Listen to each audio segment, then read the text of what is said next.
100 days of Croptopia in a nuclear wasteland. Ah yes, that's right. We finally atone for our sins as we have to clean up an irradiated, dead wasteland. But also, fill it with new farmland with Croptopia crops. Croptopia is a huge farming mod. 58 new ground crops, 26 new trees, and hundreds of amazing recipes. All of these in what would eventually become one of the best worlds I've ever lived in. But of course, it can't be that easy. Starting with a barren wasteland and the nutrition mod makes survival a nightmare.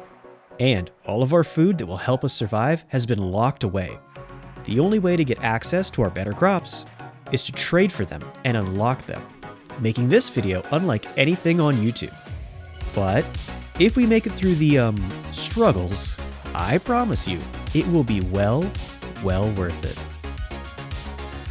But for right now, it looks like we're gonna have to earn that happily ever after, because this nuclear wasteland is looking pretty rough, and it's surrounded by desert and mesa biomes. Great to look at, don't get me wrong, but they're not so great to survive in. Hey, you know what? This might be the ugliest tree I've ever seen in my life, but I will take it. It sure is a lot better than nothing. Okay, what I'm gonna do, real quick, I'm gonna rush myself an axe. I have to see if this has a tree harvester. This should come down in one hit. There we go. Hey, already some good news right here on day one. Now, with my basics in hand, I start to head toward the edge of the wasteland. The mesa biome might be harsh, but I knew it would be a lot better than the wasteland. Sure enough, we find some dirt for growing our first crops. And speaking of crops, we find some grass that's still alive here on the wasteland border. All right, pray for me, boys. Come on. Oh, I'm perfect. I was kind of worried we actually were going to struggle to find seeds on this map. Look at us. Look at who would have thought we would have gotten fresh seeds on the first day? Not me. Ooh, look at this. Look at this little cave right. I do not like how that water looks all glitchy like that. Ugh. Oh, you know what? Oh, this little cave right here under the wasteland is perfect. Okay, maybe dial it back there with that perfect talk, Captain. Either way, this would be a great spot to set up our first little camp, as now we have our crafting table set down. Then we start to get some torches, since I know my last video was way too dark. I'm not doing that to you guys again. Okay, now, the first big thing we have to try to do, we got to get some red wool, we got to get some string here, because we're definitely going to get the market to unlock all our crops. Also, we're going to do this. Yeah, there we go. That's much better. I hate it when Minecraft spawns water like that and it looks all goofy and broken. Yeah, that's right. I'm getting dirt. I'm starting my farm before I start a shelter like a true farming Chad. See, check this out. Not only am I blocking up the waterfall, but we're also getting a farm. Look at that multitasking. Okay, now I think if we put this stick right here, yep, we get ourselves the crude shield. We get like a level 0 shield. Oh, what's up? Oh, why are you hiding back there? Why are you hiding? Oh, it's two of them.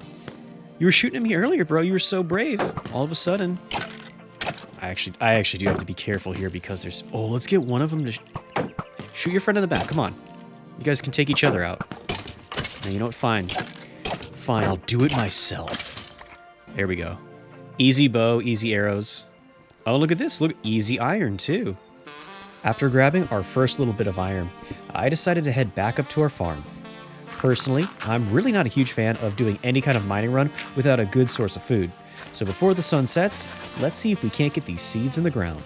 For now, we only have a few vanilla wheat seeds and some hemp, but this of course is just the first step in getting our huge amount of crops coming our way. And some hemp. As we prepare for our first night, we craft up a furnace, cooked up our iron, and with only one bar, I decided it was a good idea to make a vanilla shield. With it, I was actually feeling safe enough to pop my head out of my hole tonight, and that's when I found something amazing. Alright, now, I think if I kill him in Croptopia... Oh, did you see that? Yes! Calamari. Oh, I knew it. This is a big deal. Yes, technically our first Croptopia food. If you kill squid with Croptopia, you get calamari, which is protein, and that's good for our nutrition, which we'll have to worry about.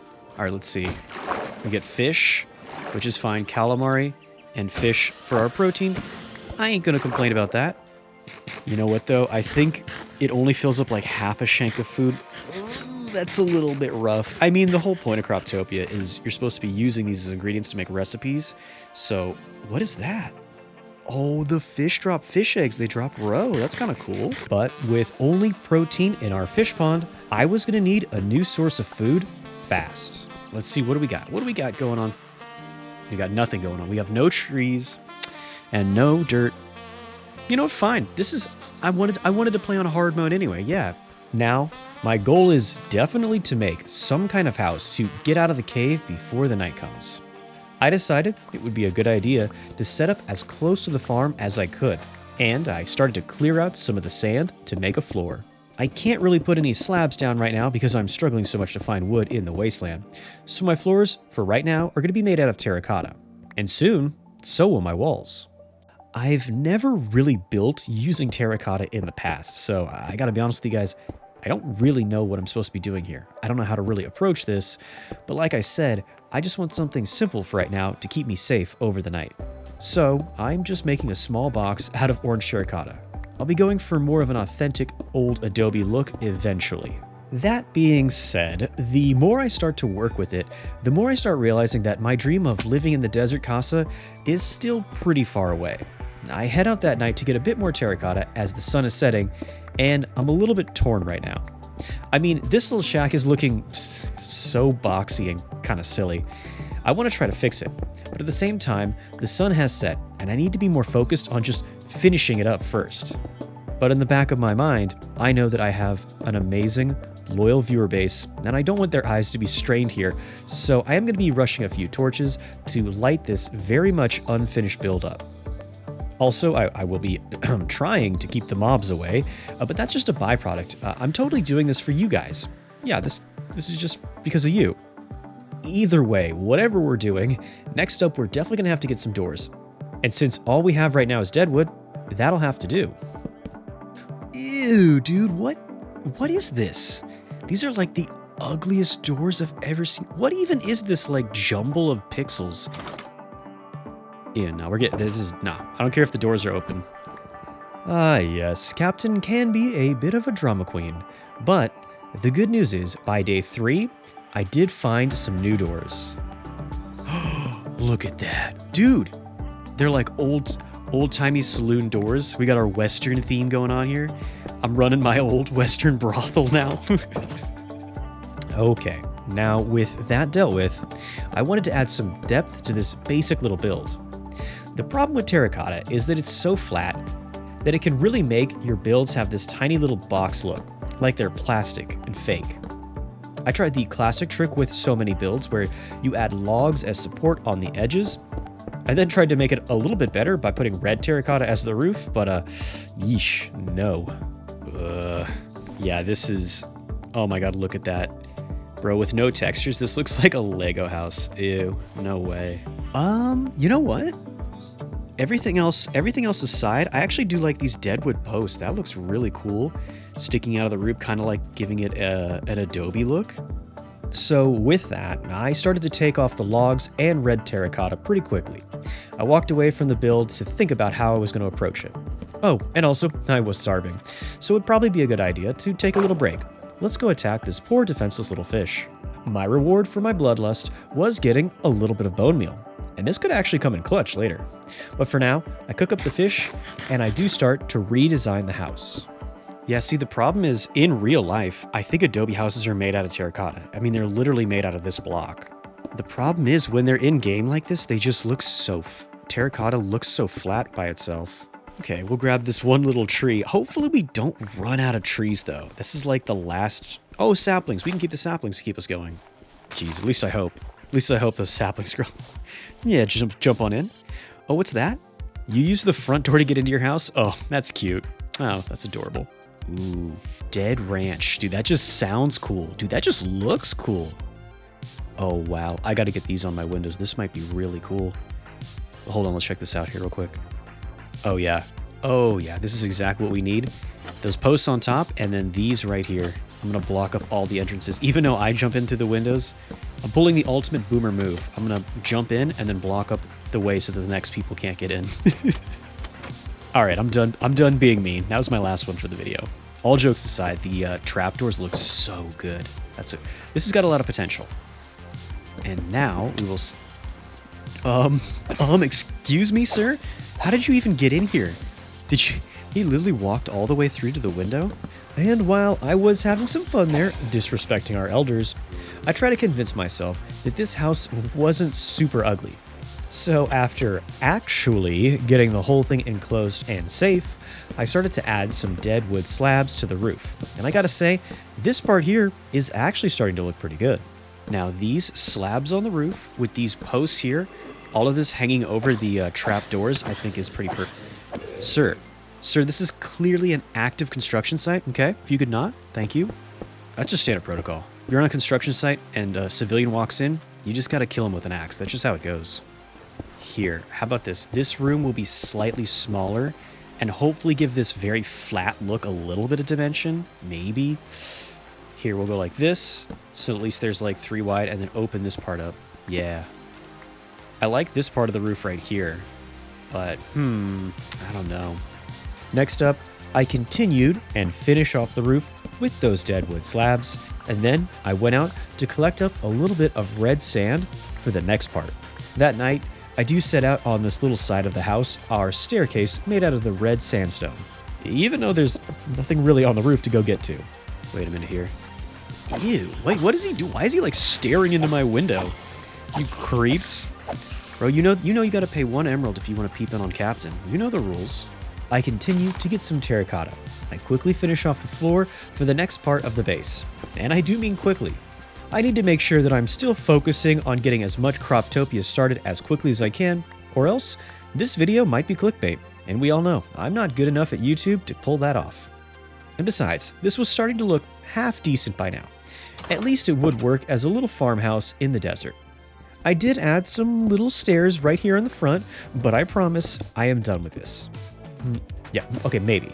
See, look, I was doing some farming right there. Not lying.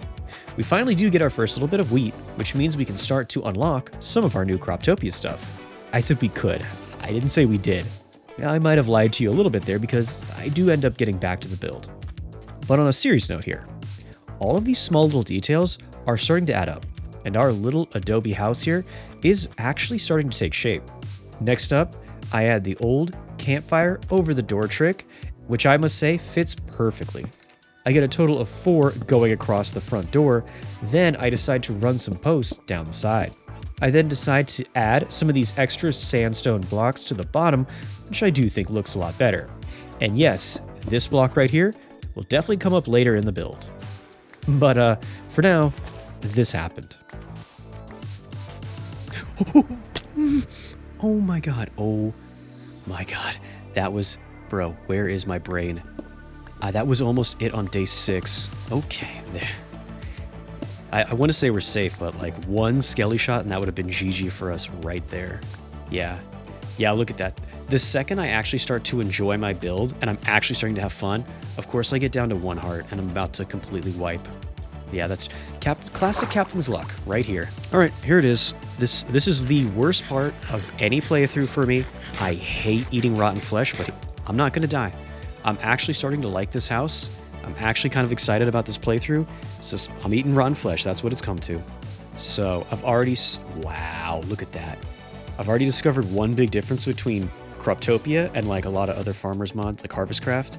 These recipes are so complicated. Like the easiest fish recipes like calamari takes 6 items. Yeah, Croptopia recipes are so complicated. Even the early game, I'm like stuck here. This makes it like really hard. Oh, wait a minute. Wait a minute. We can make toast? Hold on. How do we get bread? No way.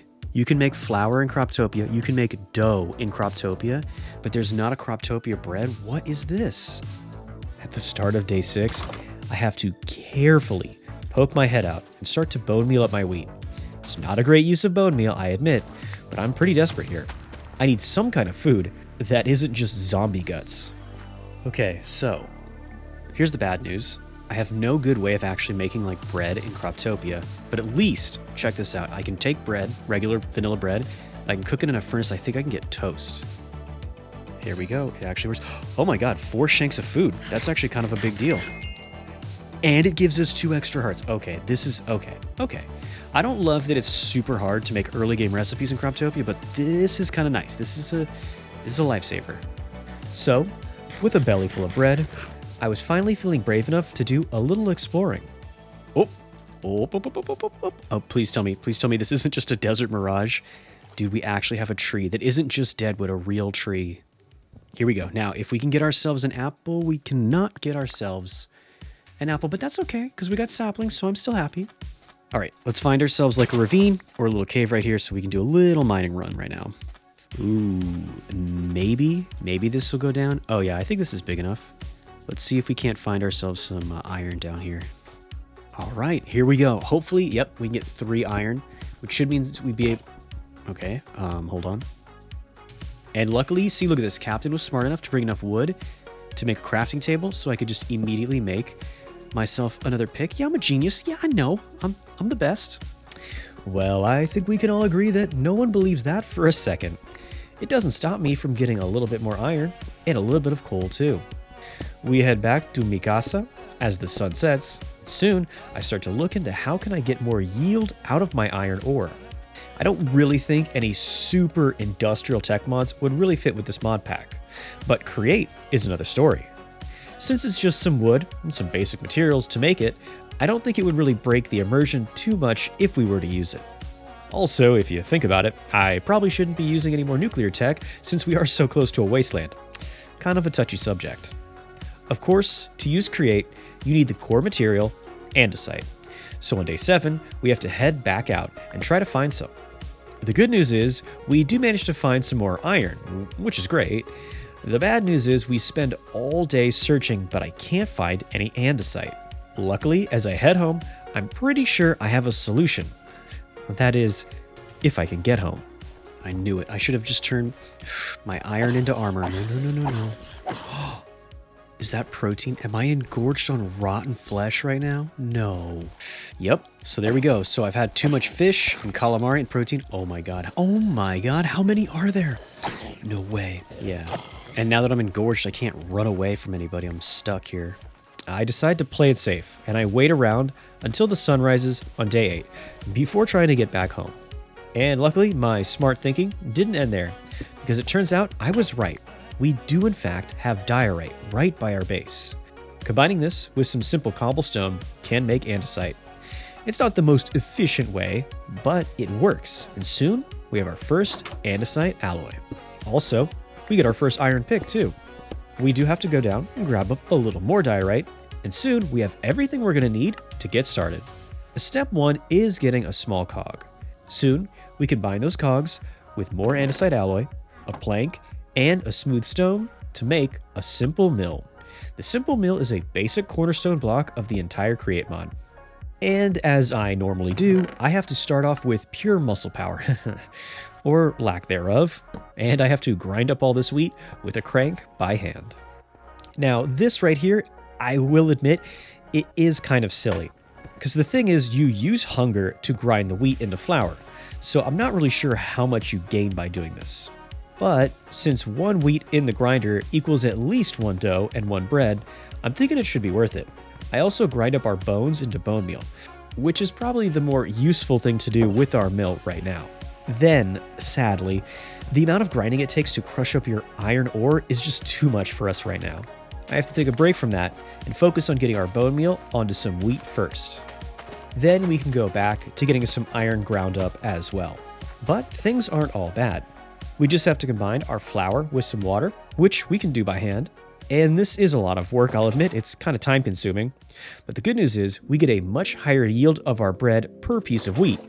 And more importantly, we cook it again and we can turn it into toast, which is so much better. Create and Croptopia are already working together perfectly. Sadly though, my brain isn't working nearly as well because I put the crushed iron into the furnace. And if you've ever played Create before, you're probably losing your mind watching this right now. I sure know I am. Luckily, I will grow a brain pretty soon and figure this out. But in the meantime, I do decide to add an infinite water source to the base. So now we can make our bread in safety. So at least that is pretty smart. Now, at the start of the next day, we're working on getting our first water wheel. I know that I don't usually use water wheels when I play Create that much, but that's only because normally I'm playing with realistic water physics, which doesn't work with a water wheel. To be honest with you, this is really the way you're supposed to be making power in the early game in Create.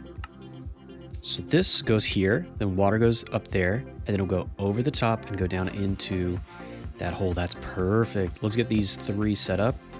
Dude, look at this. This is gonna be, it's like an old-timey water wheel on this old adobe house. Yes. Come on now, give me 1 apple. Please, please. Oh, there it is. Okay, all right, there we go. Finally, we get our 1 apple and, ooh, it's not in my, hold on. Is it, where did it go? Is it underneath? Yeah, of course. Of course it slips down into the one little spot where I can't get to it. Classic Captain Luck here. I continue to plant all my trees, and I continue to be excited when I see them drop these apples, because I know that we can use these to unlock some Croptopia goodies. But more on that soon. First, I use the deadwood to complete this old, worn-down water wheel look. Luckily, I was also seeing that the deadwood trees were regrowing to give us more wood. Don't ask me about that, I'm not really sure that makes any sense either way. Now, I just have to set up a very simple system here, which will allow the water to flow the correct direction over the water wheels. The more of the wheel that has the water flowing over it, the more power it will produce. And I can see it's working out exactly the way I want it. Okay, here we go. This is more what I'm talking about. We got our little adobe, our classic Western water wheel. I like this. I do have a little trick where I can set these 2 cogs perpendicular to each other. Then with small cogs, we should have the mill connected. Boom, there we go. Okay. I know it doesn't look like much, but this is actually a big deal because now we can get a ton more yield out of our wheat for no hunger. Okay, let's see. We can grab a little more hemp. It's still not enough to make our market. Just add a little more hemp. Very soon, guys. We'll have it. Don't worry. Okay, so this is right at the sunset of day 9. And dude, look at this. Look at this view. I have been completely won over. I love this little house. I have to admit, as humble and as silly as my little house might look, I was truly starting to feel those classic Minecraft vibes, and I was falling in love with it. I continue to spend all night making more toast. And, thank God, I was finally starting to see the huge mistake that I had been making all along. Oh my God. I am actually stupid. I am confirmed stupid. I have literally been wasting my time because it does. We're putting the iron in here, just gets us 1 crushed iron, which just turns into. I've literally done nothing this whole time. I don't know if I'm gonna put this in the video. This is so stupid. I literally have been skipping the most important step. Oh no. Yes, I've been messing this up the whole time. I need to get a fan or else this is pointless. It's just a waste of time. So we clean the crushed iron with water, and then it will get us a little more iron and maybe even like 50% more. That's how we're actually supposed to be doing this whole time. And even though I figured it out, it doesn't matter. I need to cook up 4 more iron and still embarrass myself. That's right. I was using Create wrong from the very start. And just like any time I'm feeling depressed or embarrassed, I put on a new fit to fill in that hole in my soul. Unfortunately, I still had to cook up even more iron, which kind of was just rubbing salt into the wound. But I needed this iron to make another machine if I wanted to make my enclosed fan. So I grabbed some more diorite for andesite, and soon we had managed to get our mechanical press. Now, you might be thinking with this, my embarrassment would be over. But I still had to cook up even more of the crushed iron because I actually need 4 bars to smash into plates. But I will say, that night, once I see the bonk machine and the depot down below it, I am feeling pretty good. Here it goes. Bonk. Ah, yes. And there it is. The bonk machine once again, giveth to us our smashed iron, and now our salvation. We have the propeller. We can make our fan. The bonk machine saves us once again, as it always does. Amen. There we go. Now we actually have the fan, and it's blowing in the right direction. That's super nice.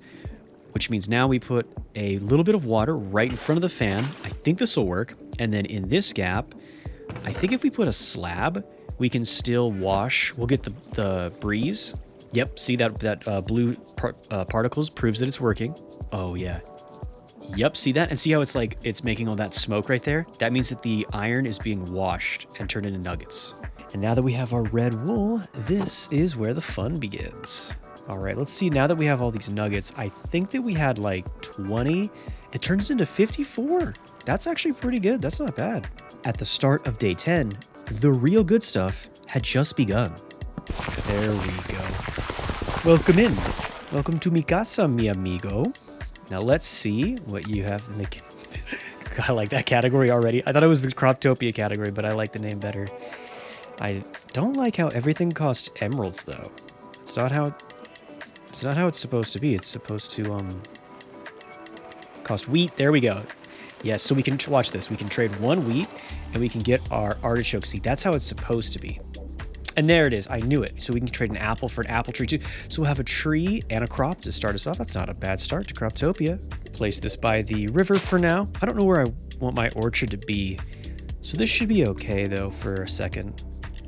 All right. I know that I am well aware that my nutrition is not great, not ideal, but I'm not gonna. I need my crops, but I'm not gonna rush this farm. I want to make sure I put it in the right spot. I grabbed a bit of fresh dirt from the riverbed, and I traded even more wheat to get ourselves a total of 8 artichoke seeds. Then I headed out back into the wasteland, and I started to dig up all the irradiated topsoil.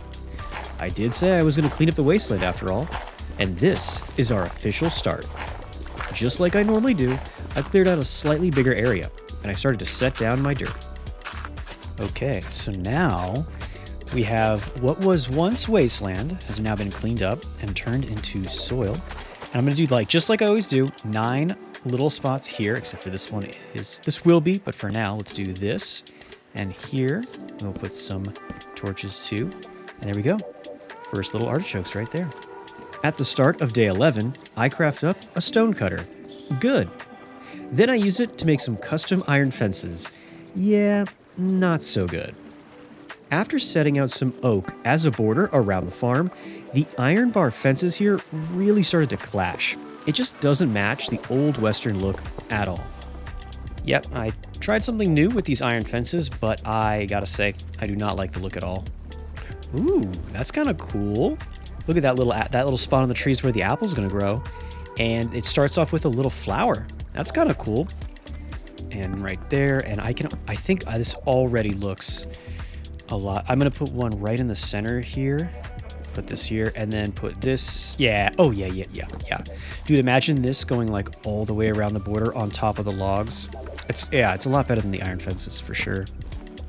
Now, I think we're gonna have the same problem with. Oh no. This one's starting to grow right here. It's at 14. I don't know though if that's out of season growth because that's pretty slow. It's been almost an entire day. And I don't know if artichokes grow in the spring or what season it is. Okay, so it looks like there's no information, like the wheat seeds has summer, but none of the Croptopia have any spring information on them. It's definitely true that these crops looked like they were going to grow just fine here out in the open.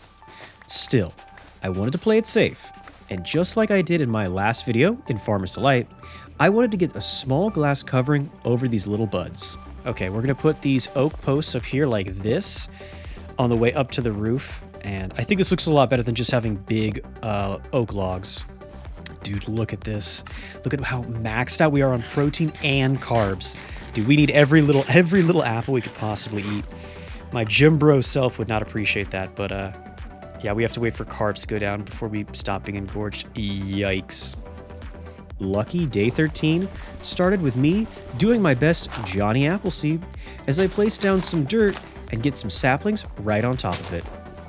But unfortunately, soon I was starting to just throw down saplings without any dirt underneath it. And do not get ahead of me if you know what I'm doing wrong here. I was just a little bit too busy trying to get all the posts out on my farm to consider what I was really doing. All right, I can already tell, this one side right here already looks so good. This is gonna be a good build. Yeah, we just have to get a little bit more oak because this is a little bit expensive on oak logs. So I'm just hoping that all the trees that I planted will come out because so far I really like that look with those macabre ridges. And in the corner here, we'll have another post. Yep, just like that. Ooh, I really like that look. I really like that look. All right, we'll do this little part here first, since the most important part is that this is covered in glass. And I think that this looks pretty good, the way that it matches up right there. I think that looks pretty good. While making that glass covering over my crops was a smart move, planting these saplings was not. I did cut down this tree that had successfully grown on the dirt, but I then continued to plant more saplings on the wasteland floor. Yeah. I said don't get ahead of me, okay? Okay, so my plan, yikes. My plan was to use these wood piles, but they cost 4 oak per block to make. That is ridiculous. I thought oak logs were expensive. Dude, and I can't even place them horizontally? Is that for real? Maybe, hold on. I'm gonna try to set, I really wanted to use these, but yeah, I don't know what's going on here. You know what though? I honestly can't even complain because this is looking so good. Even without the piles. Yeah, I put the post right up here to make like a little entranceway, a little like archway. Oh, dude, this is so nice looking. Yes. Okay. The good news is I figured it out. I figured out how to make them horizontal like that. The bad news is they still cost 4 blocks each one. So I'm not going to do that for right now. Maybe later, but for right now, too steep. As a cold and gloomy day 14 started, I continued to add a little bit of small details here and there. When you're playing in survival and you're trying new things with your builds, you can take a lot of trial and error and a lot of time to find out what you really like and what works. Sure, it might end up just being some very small details, but those are the kinds of things that really add up to make a build personal and feel unique. It does take me a little extra time, but soon this cozy little farm is all set up and ready to invite in some brand new Croptopia crops. This is amazing. What's a little less amazing is the apples. It's been an entire day now, and this little thing is only 33% grown. Not ideal. So since I have some time to kill and let all of my crops grow now, at the end of day 14, I make a waterfall to the bottom of this ravine. Then I jump on in. But honestly, only for a little bit. Oh no, it's the spider jockey. I swear to God, I've been trying so hard to get that stuck out of my head. I will not say chicken jockey, I promise. All right, let's throw in the bone meal, ground this up really quickly. It is day 15. Probably gotta hurry up. All right, I'm gonna use the bone meal right here. Even though it's like 67%, I'm still gonna use this bone meal and get this apple because in a lot of, there we go, in a lot of mods, farming mods, fruit trees are like super OP. Ooh. All right, here we go. And boom, there it is. Our official first ever Croptopia crop, our first artichoke right there. Big deal. It already took today 15, but it was worth it. Here we go. So what we can do is, asparagus. So we can take our crop, our artichoke, and use that to unlock asparagus. I think it goes alphabetical order. And oh, we can use an almond. We can get an almond tree. We can make, there's so many recipes that require almonds. That's actually a really big deal. So we have a new fruit and a new almond tree. And there we go. We have our asparagus in the ground. We now have 2 crops and we have now two trees. Yeah, again, I don't really know what I'm going to do with my orchard. So for right now, temporarily, I'm going to plant it right there on the wasteland. Don't even get me started on how much this upset me. I mean, at this point, it's pretty obvious. No trees, other than the dead trees, are growing on this dried salt of the wasteland. You'd really think I would have gotten the hint by this point. But stupid captain's gonna be stupid. Not all bad news though, because I do get to have my first little bite of artichoke. Raw artichoke doesn't really move the needle on hunger or nutrition, but at this point, I'm just glad to have it. And while all of my crops and trees grow, or don't, because I'm dumb, I can at least grab some sand and turn it into sandstone, then cook it all up. All right, I'm gonna use some bone meal here to hurry up the crop growth here. I know this might be a waste, okay guys? But look, I get artichokes, okay? I get these beautiful artichokes, so I can waste the bone meal however I like. If you don't like it, you can just dislike the video. Actually, I really do care. Please do not dislike the video. I will cry. While it definitely seems like my YouTube career is falling apart, at least my house isn't. And now that I have all these smooth sandstone blocks, I start to replace some of the terracotta in my house with them. For now, I'm just testing things out. I want to set them all down and get a good look at them to see how things look in comparison. Let's see if they're really better than the terracotta and worth getting more of. Wow, look at that. Look at the texture. Ah, dude, that's such a big upgrade for me. That looks so much better than the terracotta, bro. I'm gonna replace all these walls. And so, at the start of day 16, I head out to get even more sandstone. Seriously, like a lot. But once I get it all back home, I gotta say, it's definitely worth it. Now, terracotta might be exactly the kind of block in the real world that an Adobe-style house would be made out of. I really like the sandstone. All the small details in it keep the house from looking like an unrendered brick. And hey, who knows? Maybe I can explain why it looks like this by saying it's old and it's decrepit. It's a little bit weathered, you know, and falling apart. Because honestly, at this point, the worst parts of this build are the parts that are still made out of terracotta. The house is really starting to look good. The captain, however, is still continuing to look pretty bad. I wasted even more bone meal trying to get this almond tree to grow. And while looking back at me doing this might make my heart break, it does fill my heart with joy to see this little beehive. Looks like Buzz has returned to us after all. Also, looks like my brain might have returned too, because I finally put down some dirt and set the almond tree on top of it, just like we always should have. So of course, it only takes 3 bone meal this time, and wouldn't you know it, it finally grows. Look at that, look at the little bumblebee. We've already done such a good job that the Buzz has returned back to our side. Apple juice is just apples. Ooh, and that's a lot of fruits. That's a lot of hunger too. And it just takes, okay, so we'll need redstone to make the all-purpose processor, but we should definitely make this like right now. And so with that, I crafted up another pick just in case, and I started to head down into the depths. And in no time at all, we do find that little bit of redstone. And it turns out we did break our pick too. Man, that would have really, if we had seriously got stuck without a pick, that could have really sucked. Okay, look, what is that? What is that? That looks like diamonds to me. Yup, our very first diamonds of the playthrough. And now, wait, hold on, it's not in my... Are you kidding me? Did it fall in the lava? Oh my... I think that's, dude, the classic Captain's luck. Our first diamond of the playthrough falls into lava, dude. Are you... Oh, no. Oh my... Oh my god. I legit was like, oh yeah, of course it would have. Of course it would have. So, after having a minor panic attack right there, we do get ourselves back up to the surface where we can craft up our diamond pick. And of course, with the redstone, we can finally make our 2 pistons, which is exactly what we need to make our all-purpose processor. This is one of the core utensils in Croptopia, and it will help us make a ton of recipes, including apple juice. And bottoms up. And oh yes, 2 more hearts. I think that's like our 3rd and 4th extra bonus heart. Dude, this is amazing. Apple juice for the win, dude. A 2.5 shank food item, which is our first real meal here in Croptopia. It might be the easiest one to make. Well, right next to toast. Even though I might cut down all the trees, I would never harm Buzz's little hive. And now, as the sun sets on our little wasteland, we have our artichokes. More importantly, we have our very first asparagus, which means now, after I'll replant 1 asparagus and we'll make another 3x3 plot, but we can sell this fully grown asparagus. And that night, I decide to make even more apple juice.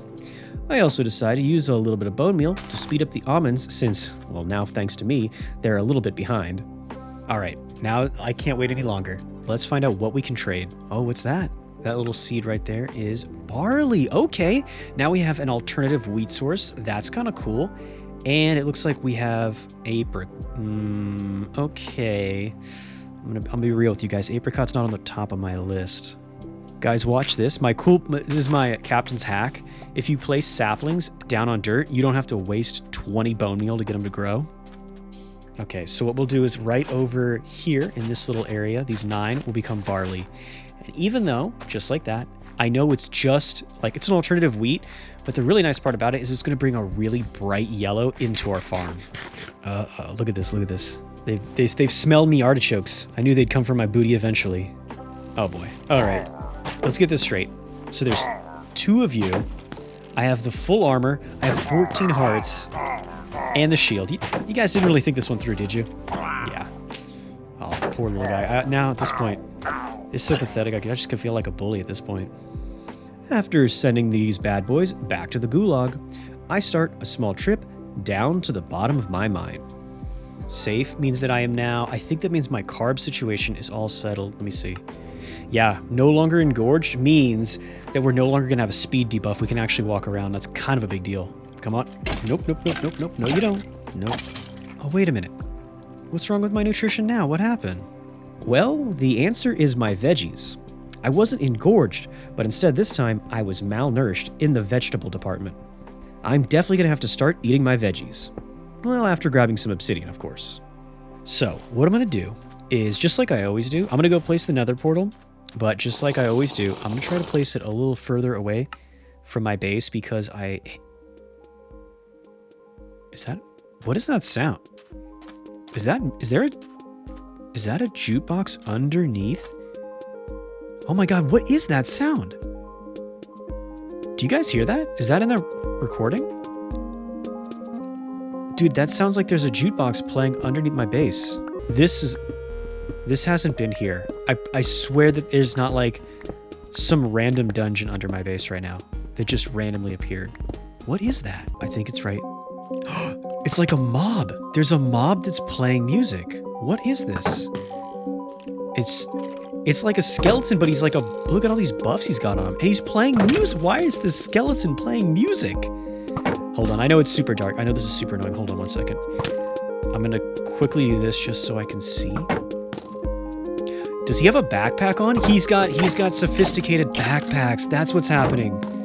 I don't know why he's got all these buffs, but it actually is kind of tough. Hold on.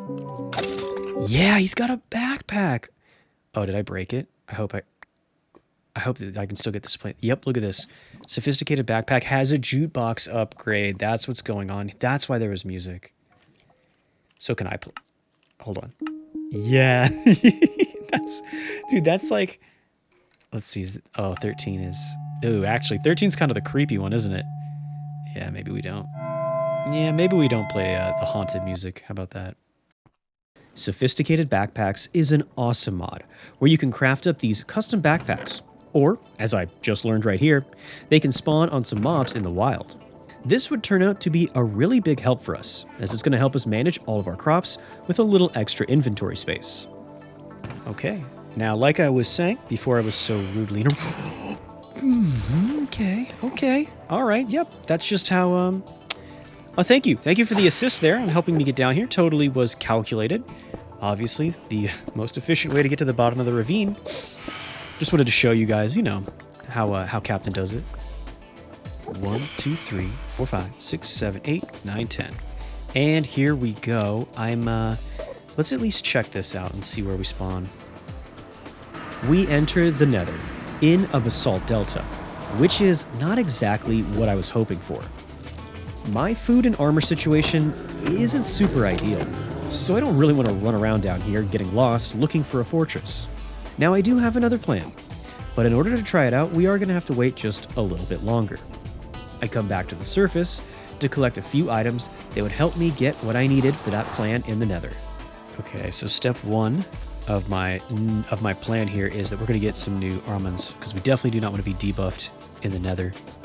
And then I just shove a whole raw artichoke in my face. Yes, this is all part of the plan, of course. Dude, it's so little. Look at that. The rest of the day is spent collecting sand. A lot of sand. Then the next day, I plant some beetroots. More because I just feel like I have to at this point. But after that, we do get to smash up some iron in the Great Bonk Machine. And now, with some iron fences and these plates, we can make an empty blaze burner. With these, a little bit of apple juice, and a whole lot of luck, we can now try out my new idea. Okay, so, to be honest, I don't know if this is gonna work, but let's get down as low as we can, not fall in lava. Okay. Yeah, this is kind of what I was worried about, is we'd still be like 100 blocks up in the air. God.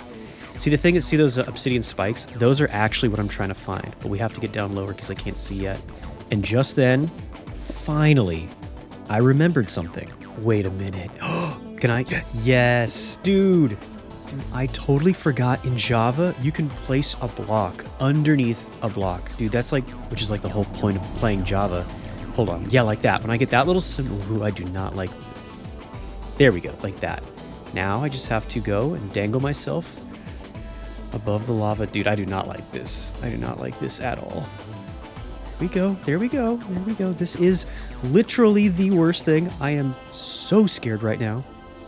So what we're doing is we're looking at all these big obsidian spikes out in the lava. We're trying to find one that has a little gold cap on it. Like you can see all these like gold blocks out there, but I don't think that that's right. There, that right there. Okay, see way out there, right at my crosshair, that little bit of gold, that's what we're looking for. I think that that might be, I can't really tell from here though. But let's go find out. Let's go find out. Now we can begin our butthole clenching journey across the wide open lava ocean. Am I brave? Am I stupid? I think we all know the answer to that. No need to leave a comment. But of course, with my luck, it ends up being a pretty rough journey. So, just to be sure, I decide to stare my way down to get one more look. Okay, is this... Yes, that is that's it. That's 100% it. Okay. We still have to get to that, and unfortunately there's nothing close to it, but that's it. Oh, see, I can hear all these... Ooh, I don't like him. I don't like him. Oh, but wait, they should have aggroed him. Yes, yep, they did. Fight for me, my minions. Fight for me. Okay, I think it's right down here. Yes. Yep, so that... Yeah, see how that just spawned? Hold on, I gotta get rid of this. Guess that's one way to do it. Okay, so this is how it's gonna start. The good news is we have a blaze. We have blazes. That's the good news. The bad news is we're on fire. Okay, so here's we have a shield. We have plenty of health. We're just going to use these blocks, and we're going to play this nice and safe. We're going to do this smart, and all we have to do is just get one. Okay, settle down, fellas. All right, they're too far away. They're not coming any closer. I'm going to have to build. Okay, we'll just go really quickly here, and wait for him to shoot. Now, what if we just get like halfway? What if... Ooh, okay. I hear you. Dude, we're so close. Look at that one right there. We're so close. We're going to be able to do this. I just have to wait for them to shoot. Hold on. Ah, come on. He's so close. Okay. This is it. This is 100%. They got further away. I swear they got further away. Oh, dude, he's right there. Come on. No, not the gas. Seriously. That's not what I need. Okay, this is getting just a little bit out of hand. This is still doable. All I have to do is just wait for him to shoot. He is literally right there. We're gonna run up and get him. Go, come on. That's it. We got this. Ooh, yeah. Ooh, yes, we did. I knew it. Okay, now do I go for 2? Hold on. This is a little scary because I absolutely do not have to do this. I could totally leave right now. So if I... Oh my god, I just almost got shot back.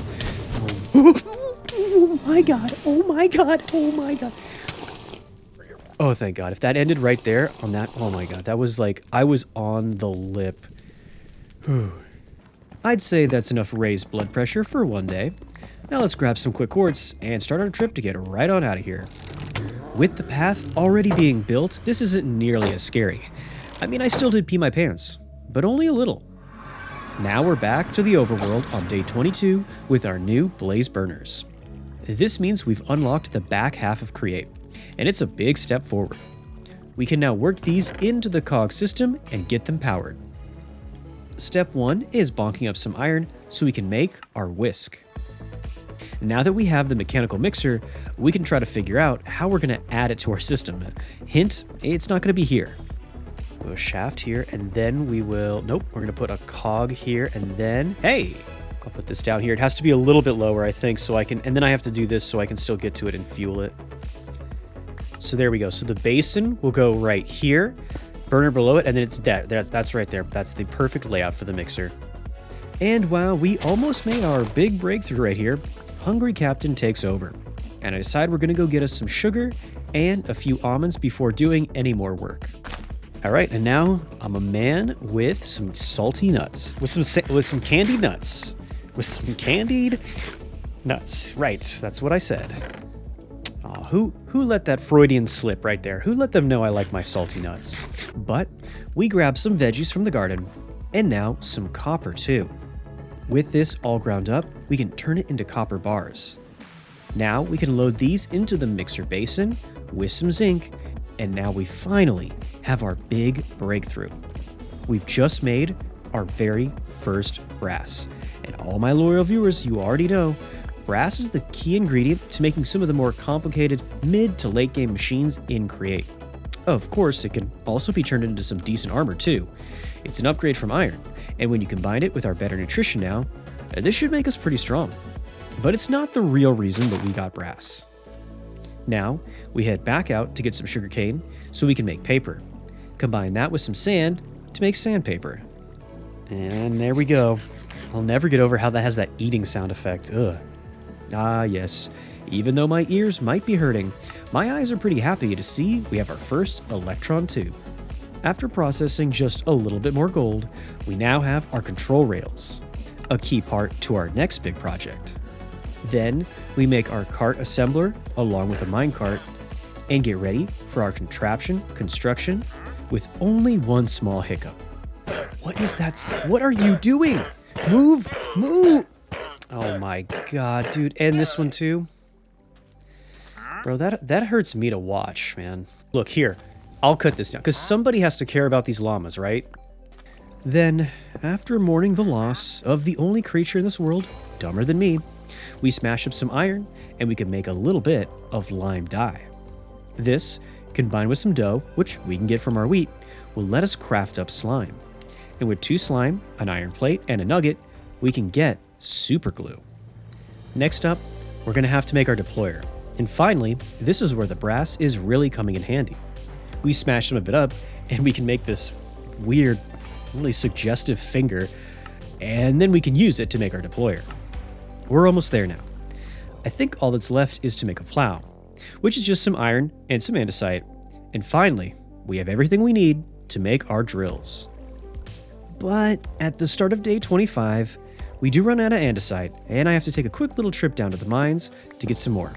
But soon, after not too much trouble, we do have our first few drills. Okay, so if it's 5 wide, we have 2 on the side, and this one lines up perfectly, and it will not hit the farm. Okay, so what we're gonna do is, first of all, we just have to get this thing assembled, so this doesn't have to be too perfect, but we'll put the control railer down first. That's like the center, that's like the heart of the whole thing that we can base everything around. We will need 1 rail in front and 1 behind. That's perfect. Okay, so we put some of this casing will be like our chassis. That'll be like the body of it. And we will have to glue every single piece together. Yes, I am well aware that there is a smarter way to do glue. And if you make fun of me in the comments, I will cry. Please do not bully me. Then we'll put this here. That's nothing. That's just a space for the rail. This one here will have the deployer on top. Perfect. And then, let me see if I can't get that. I hate these because they're so hard to get facing down. Never mind. That's perfect. Okay. And that will deploy the rail right in front of the machine, so it will still run. Perfect. We have to do that. That's good. All right. I'll put the chest right there, and we'll listen to the beautiful music serenade us also. Next priority is to eat, because I know if I have like 3 hunger, you guys freak out. And honestly, so do I, so... This is, I think, where we start putting the drills, right? Yeah. This is the very front. We put this, and then now we have to drill everything, or glue everything on the side here. And I think with the bare minimum is only like 3 maybe. We'll put, nope, not like that. We'll put this one right, hold on, I gotta get glue down there. At the bottom, yep, glue there. And then the big thing is we just have to make this here so it will cover the rail. Again, not like that. Okay, there we go, there we go. Then we have to put one at top just to clear out the deployer. And technically, I think that's the bare minimum. Yeah, we're gonna put a few more, obviously, but that works. While this drill is coming along really, really well, I do think it's time for us to sleep away the phantoms as I craft up a bed and decide to bunk with my little merchant buddy for the night. As day 26 starts, we get right back to the drill and finally add a total of 15 drills, making it a total of 5 wide by 3 tall, at least for right now. The last and most important piece is adding the assembler and the cart on top of the control rail. And, whoops, I guess also it's important not to kill myself by accidentally getting inside of the cart. So yeah, make sure to remember that one. Throw the switch, and there it goes. Now we'll just take... Oh, wait, that doesn't turn it off. Oh, wait a minute. Ooh, actually, you know what? We should probably stop this. Hold on. Ooh, no. Dude, I can't break this. Dude, I can't break this. Okay, Al, that's obviously... That's wrong. Hold on. Please, dude. Please just break. Wait. Here we go. Okay. Okay, there we go. Okay. See, I've got it under control, guys. Was that about to go run into the side of my farm? Maybe. Was it... Oh my god, no way. Why is it doing this? Holy. Okay, that's cool. We just broke it. Now it's facing towards my base and it's broken. Great, okay. So after that small stress test, where I was testing my own stress, I decided to smash up some gold, because it is definitely time to get our wrench. While that was definitely the closest thing I've had to a heart attack this entire playthrough, with the wrench, this should be much safer. God, I hope. I do a quick redesign here. I'm going to move the plow backwards a bit. Not that that's really going to solve our problem, though. See, in order to actually pick this up with the wrench, we have to start it up again. Which means I have to send this massive drill shooting right into the side of my house, and then hope I catch it before it's too late. So what could possibly go wrong?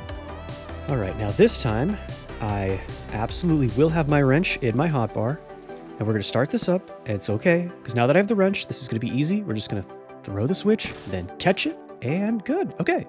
That actually, I'm not going to lie, I was a little, I wasn't panicked at all. Oh no, I wasn't.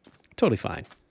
But even though that small crisis was averted, for now, we still have a lot of work to do. I'm getting ready to launch this thing again.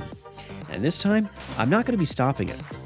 As night falls, we do have a few small steps to prep the drill, like setting one rail out in front of the cart, and then we should be ready.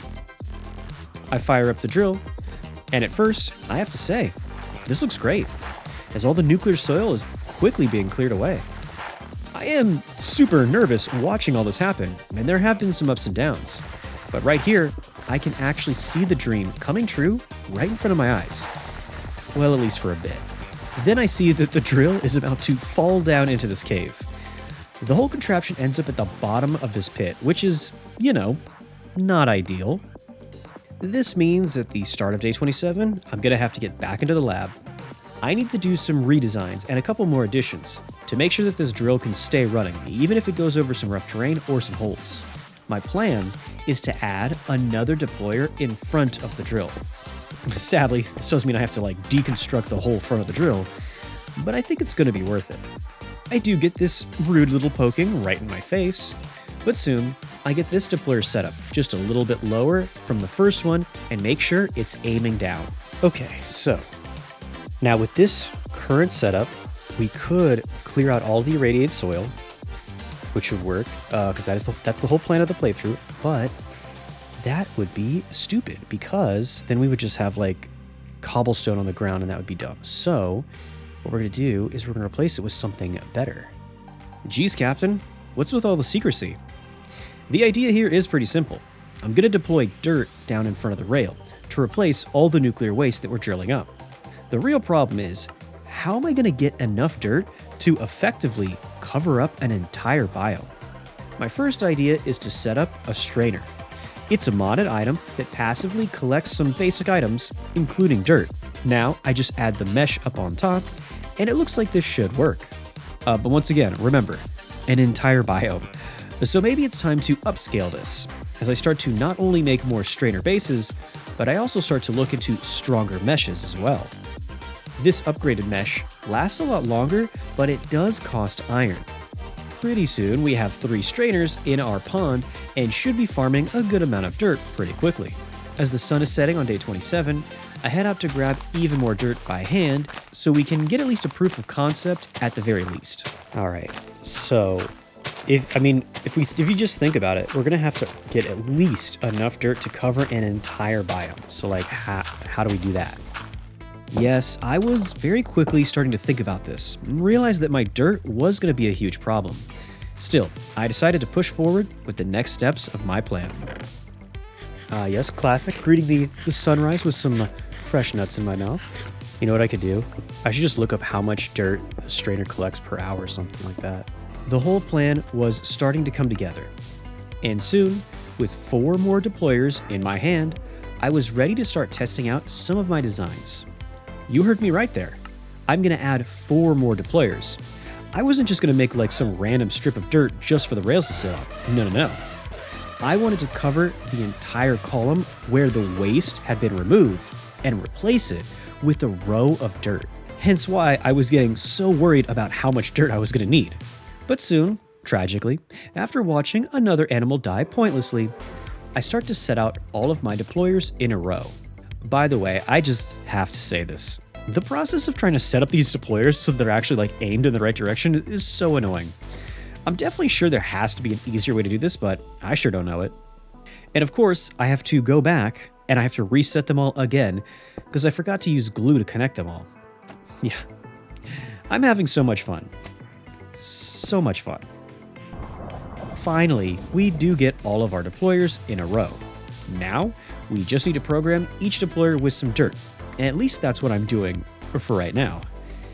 Oh, foreshadowing. Now I've missed you. I start to add in all the drills back in the front. And soon, we have our first 2 rows of drills ready. Now we head up to the top to add our last row in place.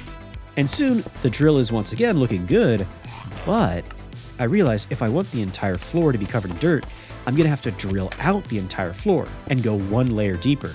So I have to make another 5 drills and place them a layer lower on the drill, making it 20 drills, 5 by 4 this time.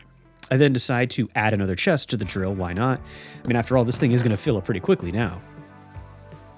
And there we go. Okay, perfect. So how it goes is that because now the drills are even deeper, it will cut out, even the cobblestone will get cut out. Everything gets cut out and leaves an open gap, which is replaced by dirt. So now the dirt will be uniform across the entire bio. And when it comes across a hole like this, it doesn't matter because it's just making a hole anyway, and it will all get replaced by dirt, and it won't go up or down or anything like that. And it doesn't hit my farm, which is kind of important too.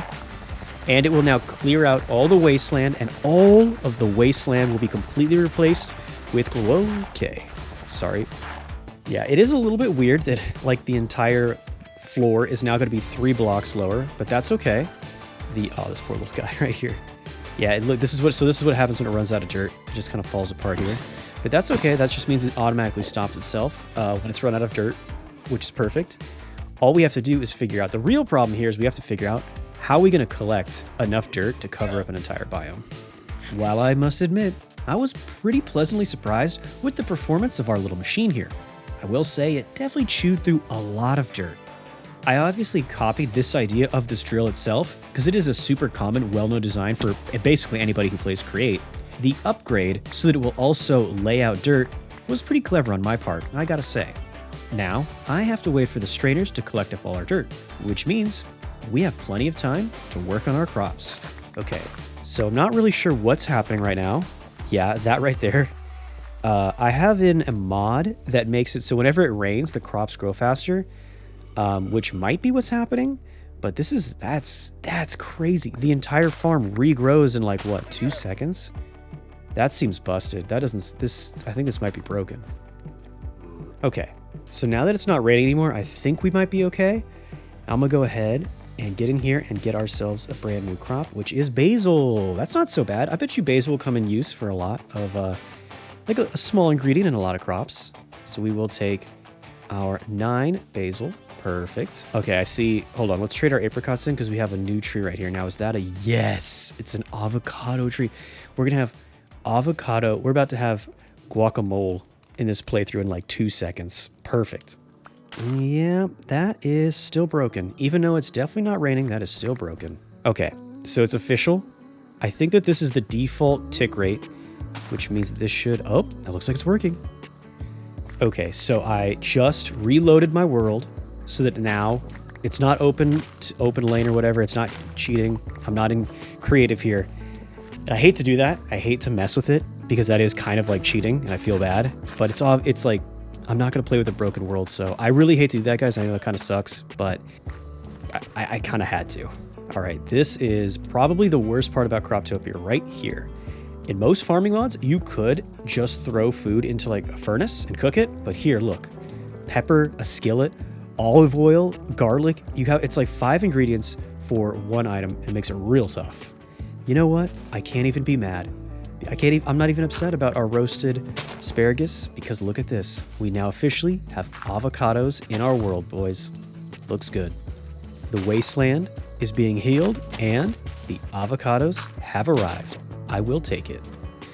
While I was definitely making some good progress here, I still have one huge problem. To get enough dirt to cover the entire wasteland, I'm definitely going to have to mix my dirt with gravel and get coarse dirt. But that means I need to lay it all out and hoe it all up for an entire biome's worth of dirt.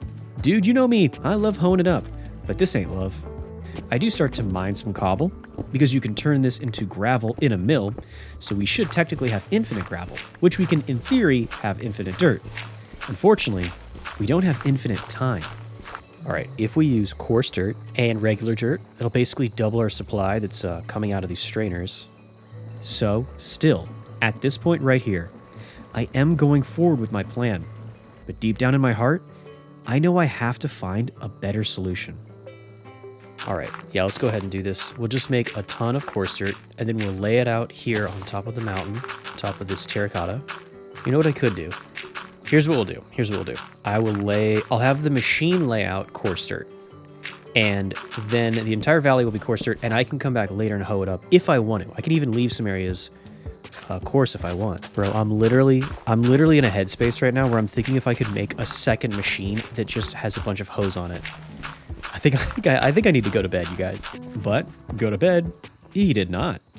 And at the start of day 31, I loaded up the drill with even more dirt and get ready to fire it up. All right, here we go.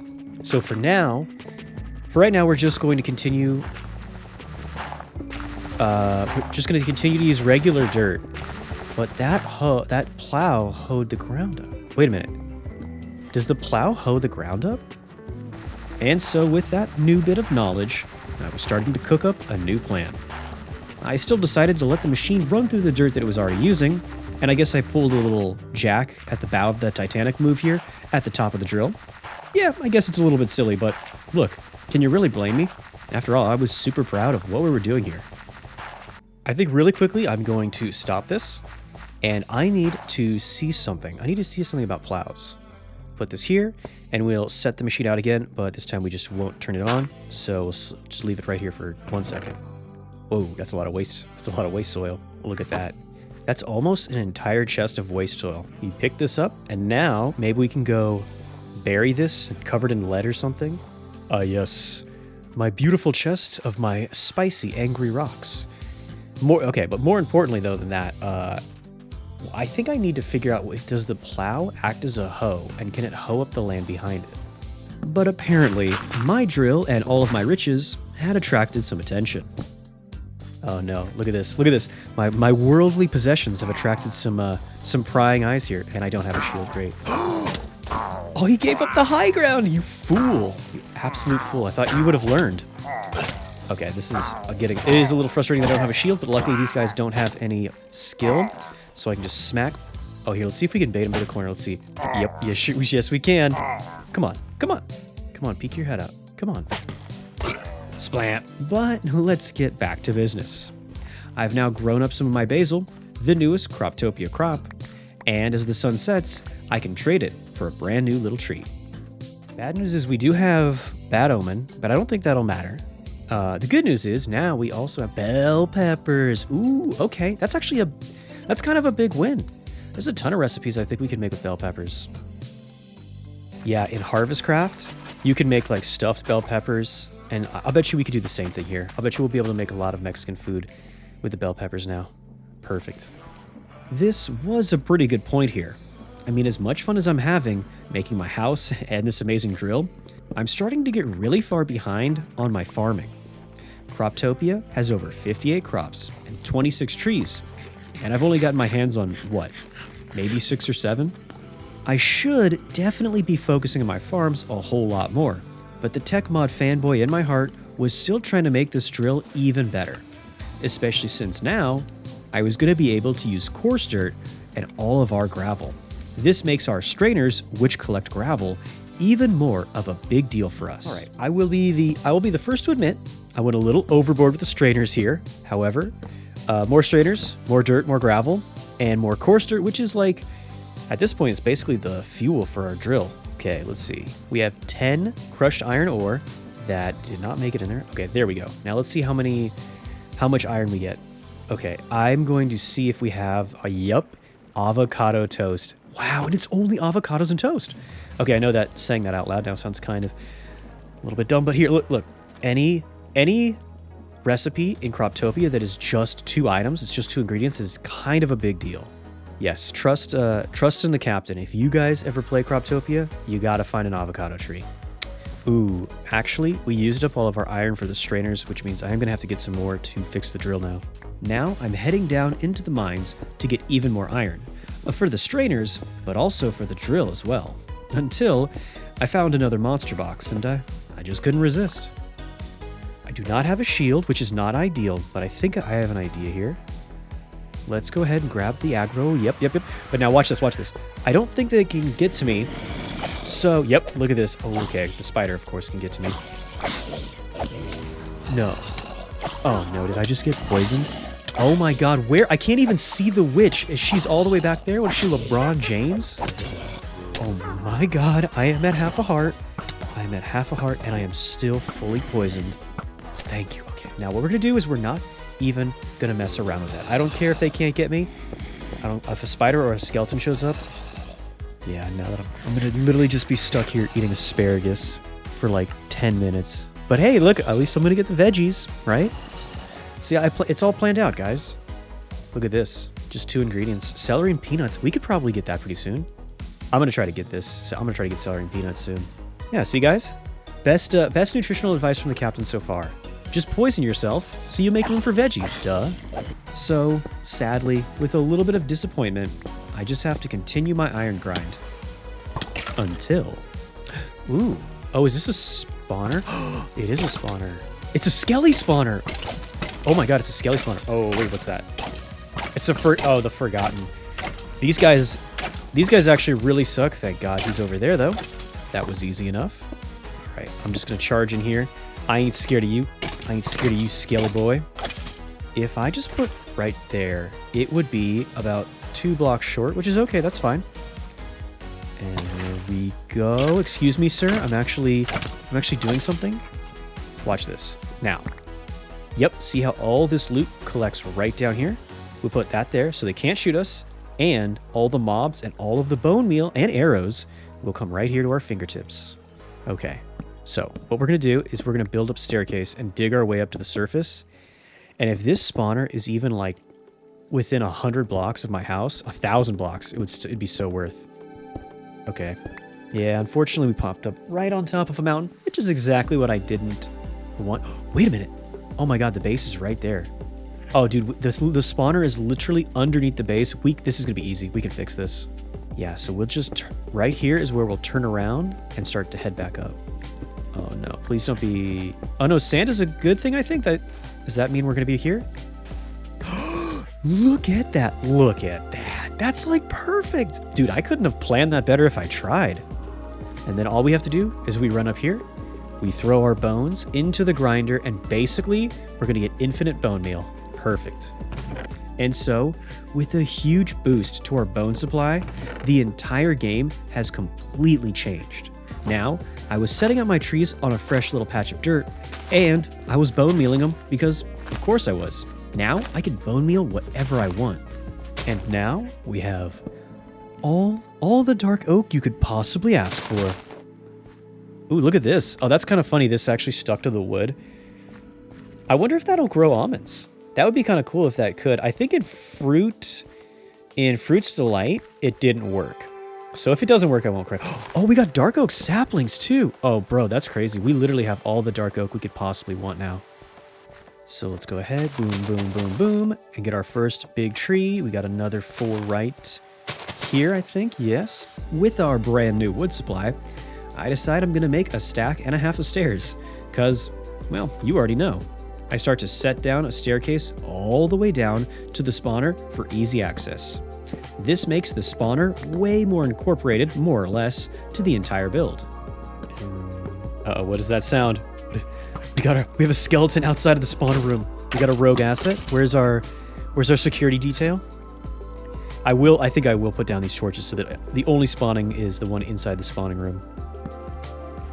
And now we should be able to get shot in the face, which is good. Thank you for that.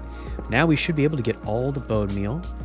And here's what I'll do. I'll put that there so that actually the skeleton will flow right to us. And it'll get stuck here, and it won't be able to fly back, and we can just easily kill it. Yeah, I like that a lot better. We might still get shot in the face, but we can kill the skeleton. We can kill the skeleton a lot faster. Back up on the surface, with our pockets now full of bone meal and iron, we could now easily make even more strainers. And I'll admit it, I go a little overboard here. I had the entire river filled with these things. So soon, we should definitely be getting a whole lot of coarse dirt. Oh, I'm so sad. I would legit just eat avocado toast all day. That would be an amazing food item. But unfortunately, I'm like maxed out carbs and fruits. Boo. Yeah, there it is. Look at this. Classic Croptopia. This is literally just a veggie item, but it is 9 different items. The broccoli is only 2. The broccoli's only one thing. It just takes water and broccoli. Oh, you guys. That's B. We'll be able to get that super soon. Black beans. Blackberry. Oh, we'll be able to get that. Oh, we're gonna get ourselves some broccoli and have some steamed broccoli like today. Yeah, day 35. Probably a good idea to be getting some new crops anyway. Probably just about time. Okay, so we can trade our bell. Oh, banana tree for avocados. I will absolutely take that trade. Oh, dude, we can get banana bread now. And there we go, our black beans, which means now we should be able to also plant a plant-based protein source, which is good too. All right, and if black beans work the way I think they do, and they give us protein also, this means now we don't have to run around chasing fish like a crazy man anymore. Banana. All right, watch this. We throw in 6 bones, which we get basically for free. Let's see how much bone meal that actually gets us. And look at this, we already have 46. Ooh, ooh. All right. And look at these things. These are already starting to grow perfectly, but I will give a couple. Yeah, go here too. And why not this one? Sure, why not? Now, I kind of forgot what's next up on the list. Blackberries, that's right. Oh yeah, this is actually really good because now we can make some blackberry jam. Now, if I had to, I still think I'm team blueberry, but I'm definitely not going to hate on my blackberries. Big fan of like blackberry jam. And then next we'll have, there it is, our blueberry, and our broccoli's only 2 crops away, fellas. Here we go. The nice thing, too, about blackberries and blueberries is it's just nice to have some color in your farm. Let's see how they... Oh, that looks kind of nice, have the little black dots. And now, if I am not mistaken, we have reached the blueberry age. So the blueberries are a big deal for me. I don't know what we'll be able to make in Croptopia. But when I was a kid... my dad would cook blueberry cobbler for me when we would go camping with some like vanilla ice cream. Dude, oh. I'm going to put these in the center for right now since we don't have any space anywhere else. We'll do that. Yeah. Bro, all this talk about making blueberry pies got me hungry. Here we go. So 1 blueberry gets us, yes it does, 1 broccoli seed. This should be a game changer. We should be able to basically get unlimited veggie dishes. Oh no, oh, I'm gonna have to take out all of my beets. How sad. All right, there we go. We have our first in the... Ooh. Oh no, did we run out of bone meal? No. Okay, there we go. Yeah, I think we threw in like 6 bones earlier. So get this, 22 is pretty good. And I think I might actually spend almost all of our bone meal because I think this is gonna be a big game changer. I think that broccoli is gonna be so good. We need an even number of broccoli, so 8's perfect. And this one last seed will go right there. And now we should be able to make steamed broccoli, yes, I think. I will set a chest here and here. This will be so that we can actually start to collect a decent amount of all these crops. Everything that we grow in this little garden, we're going to collect in that chest. Now, normally, to make steamed broccoli, you need 2 broccoli and 1 bucket of water. But with just 3 glass, and then put that there, we get 16 bottles of water And we don't even use our bucket up, which means we can get all the broccoli we can want. 4 steamed broccoli, that's like 3.5 shanks, and it's exactly what we need to fix our nutrition. Perfect. All right, the only other nutrition that we could possibly saturate would be sugars. So we could have broccoli and something sweet. Vanilla ice cream? Oh, but vanilla's V, that's so far away. What else could we make possibly that would be just a little bit of sugar for us? Dude, no way. Look. Hey, this is out of my control, you guys. Okay, I can't get pumpkin spice, I can't get trail mix, but I can make molasses and make rum. That's just the game. Yeah, look at this. Every type of jam that would be sugar, we could make jams right now, but they have fruits, and I can't have any more fruits. I promise you guys, I'm not trying to meme right now. I am actually trying to find some kind of other sugar we can eat. This is Captain's second piece of advice for nutrition kids. If you want to grow up big and strong, you got to drink your rum. Look, okay? Don't judge me. Don't judge me right now. We wanted to make every single item in the game, okay? And technically, rum is in the game, so we have to make rum, right? I still think it's so funny that we're gonna drink rum to fill out our nutrition. But seriously, what we need to do is we need to have steamed broccoli. There, see? 2 more hearts. It's like 16 hearts. What about rum? There's no way that it gave the little sparkles. Dude, that's ridiculous. Literally spice of life. It's encouraging us to drink alcohol. I can't believe that. And while drunk Captain was slowly losing everything and throwing his life away on drink, at least the farm was starting to get its act together. For the first time, I got to do one big solid harvest where I collect some of each crop, and I'm starting to make a decent little collection of ingredients from the former Wasteland's bounty. Look, I even cooked myself up some fresh, healthy, steamed broccoli. Maybe I could even turn my life around. We'll see how long that lasts. For now, I had to make sure I was still getting some iron, and I even got a little bit lucky here. Ooh, shiny. Dude, I remember when I used to find diamonds. Every time I would find diamonds, I would like dig underneath them to make sure that they didn't fall down into lava. Now I'm just like, who cares? Who cares if I lose a couple of diamonds? They're just diamonds. I realized just now I totally jinxed it. The next time I find diamonds, they're for sure gonna fall into lava because I'm not playing it smart. I probably should keep doing that. I should probably dig underneath the diamonds to make sure. Because watching diamonds fall into lava is like, that's like the same kind of feeling you get when you see like a creeper walk right up into your house. All right, let's see if we can just get over here and get to the iron, of course. The real important resource, obviously. Oh, I guess there's some diamonds over here. Fine. I mean, they're honestly kind of pathetic at this point, but I guess I'll take them. I just feel bad leaving them here, you know? Just kind of feel bad for them. Is there a... Yeah. This thing right here. Listen to the sounds it makes, dude. I don't know what mod pack that's from, but I do not like that thing. You can just hear it crawling around. It's the worst. Okay, now I'm going to build a barrier right here. Perfect. Yeah, I don't think they can get through now. I think I did it. All right. Ooh, I bet you the spider can still get through. That's okay. No more. If the spider's dead, I think that this is just going to be super easy to... Oh, look, there's diamonds down there, too. Ooh. You know, if you think about this, having like a skelly farm for basically infinite bone meal is the perfect thing to have on a farming video like this. Back up on the surface, at the start of day 38, we add our dirt and our gravel to our, dirt and gravel chest. And then we start to mill up all of our iron and all of our bone again. Now we can finally get to work on the next part of our drill, which means, yes, unfortunately, we have to get one of those weird brass fingers again. Once again, we are making another deployer, but this time, this one is actually going to stay inside the base. I set it up right next to the mechanical press, and even though this entire setup here is definitely getting very close to being overstressed, I can still make it work. We bonk up a piece of gold, and now we get ready to do something that's slightly annoying. It's the process of making the precision mechanism. You need to use a deployer to press a small cog, then a large cog, then an iron nugget into a sheet of gold. Now we just do this 4 more times. It's sort of confusing the first time you do it, but to be honest with you guys, it's nothing too crazy. Next up, we do make ourselves some beautiful brass casing, which is a block I love, you already know. Then we have everything we need to make this rotational speed controller. Now, we're going to move those first two original large cogs out of the way. And right inside of the wall here, we can place the controller. With a wrench right here at the side, you can easily adjust the speed of our machines. Now we could even add in some new machines, and we won't need to worry about a whole redesign of our workshop.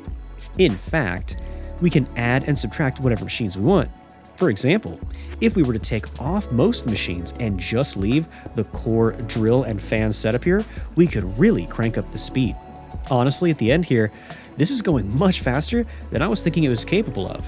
The result of all this is that now we can grind up and wash our iron much, much faster, which means we can get more strainers, which means we can get more dirt. I do not embrace modernity. I wish to return to monkey. Give to me banana, yes. After our little bit of monkey business there, okay. God, what was that? I mean, I know I'm like the dad joke YouTuber, but that was too much. Anyway, sorry. Didn't mean to break the facade there on you. What were we doing? All right, getting even more strainers to get even more dirt. Finally, on day 40, I decide it's time to get back to work on the drill. I get it set down so that I can start to figure out if my plans are really going to work here. The good news is I set it down in a perfect little spot right here to clean out even more waste. The bad news is that half of this machine is completely buried. I need to dig out even more space to make room for the add-ons. Speaking of which, the first add-on we're going to be putting in here is going to be pretty straightforward, as I'm going to need 5 more chests to get on the very back of the drill to make room for all of the waste that's going to be incoming. But that's not the real reason that we wanted to stop here to upgrade the rig. See, the whole plan here is we're not just going to be adding dirt, we're going to be adding coarse dirt. We reprogram all 5 dirt deployers to be deploying that coarse dirt instead. But at the same time, I'm not just going to leave the whole valley covered in coarse dirt, and I'm definitely not going to go around and hold the whole valley up myself either. So, I start to craft up 5 more plows. I use the iron and the andesite that I've been farming. And by that night, we can head out to the very back of the drill where I'll start to add on even more blocks to the chassis. The idea is there's one little space right here where all the plows will fit. Then we move an additional space even further back. This is going to have all the chassis that will actually be holding the plows themselves. Does any of that make sense? Well, luckily it doesn't really matter what I say, because as you can clearly see right here, it's not too complicated. Basically, we just stick a row of 5 plows behind everything to make sure all the coarse dirt gets plowed into good old normal dirt. So now we're going to start loading her up instead with coarse dirt, and I think we're ready to go. At least that's what I was hoping. Now, finally, this bottom row of drills takes out the waste. Those row of deployers puts down coarse dirt. That one puts down the rail. That one picks up the rail. And then these last deployers should turn the coarse dirt into regular dirt. There we go. Coarse dirt is down. Now I'm like 98% sure this is going to work. Because I think that they should work just like plows. All right, that first deployer doesn't really seem like it's working though. But right there, okay. And then it goes, yeah, there it goes, dude. So it's going to cover the entire floor with regular dirt, and all it needs is coarse dirt. And I don't have to do any hoeing by hand myself. Okay, that is definitely awesome. And this is super amazing. But we have one more problem up there. I don't know how this is going to act when it comes over the water. Yeah, because water might even derail it. Okay, here we go. Is it going to spill and hit the rails? It is blocked up, I think. Oh yeah, look at this. Oh, you know what it is? The water falls down into the hole created by the drill, and then the deployer puts down the dirt, so it's like weirdly stuck in place. That's actually kind of nice. Yeah, that's a little solution there. Oh, no, I didn't think about that.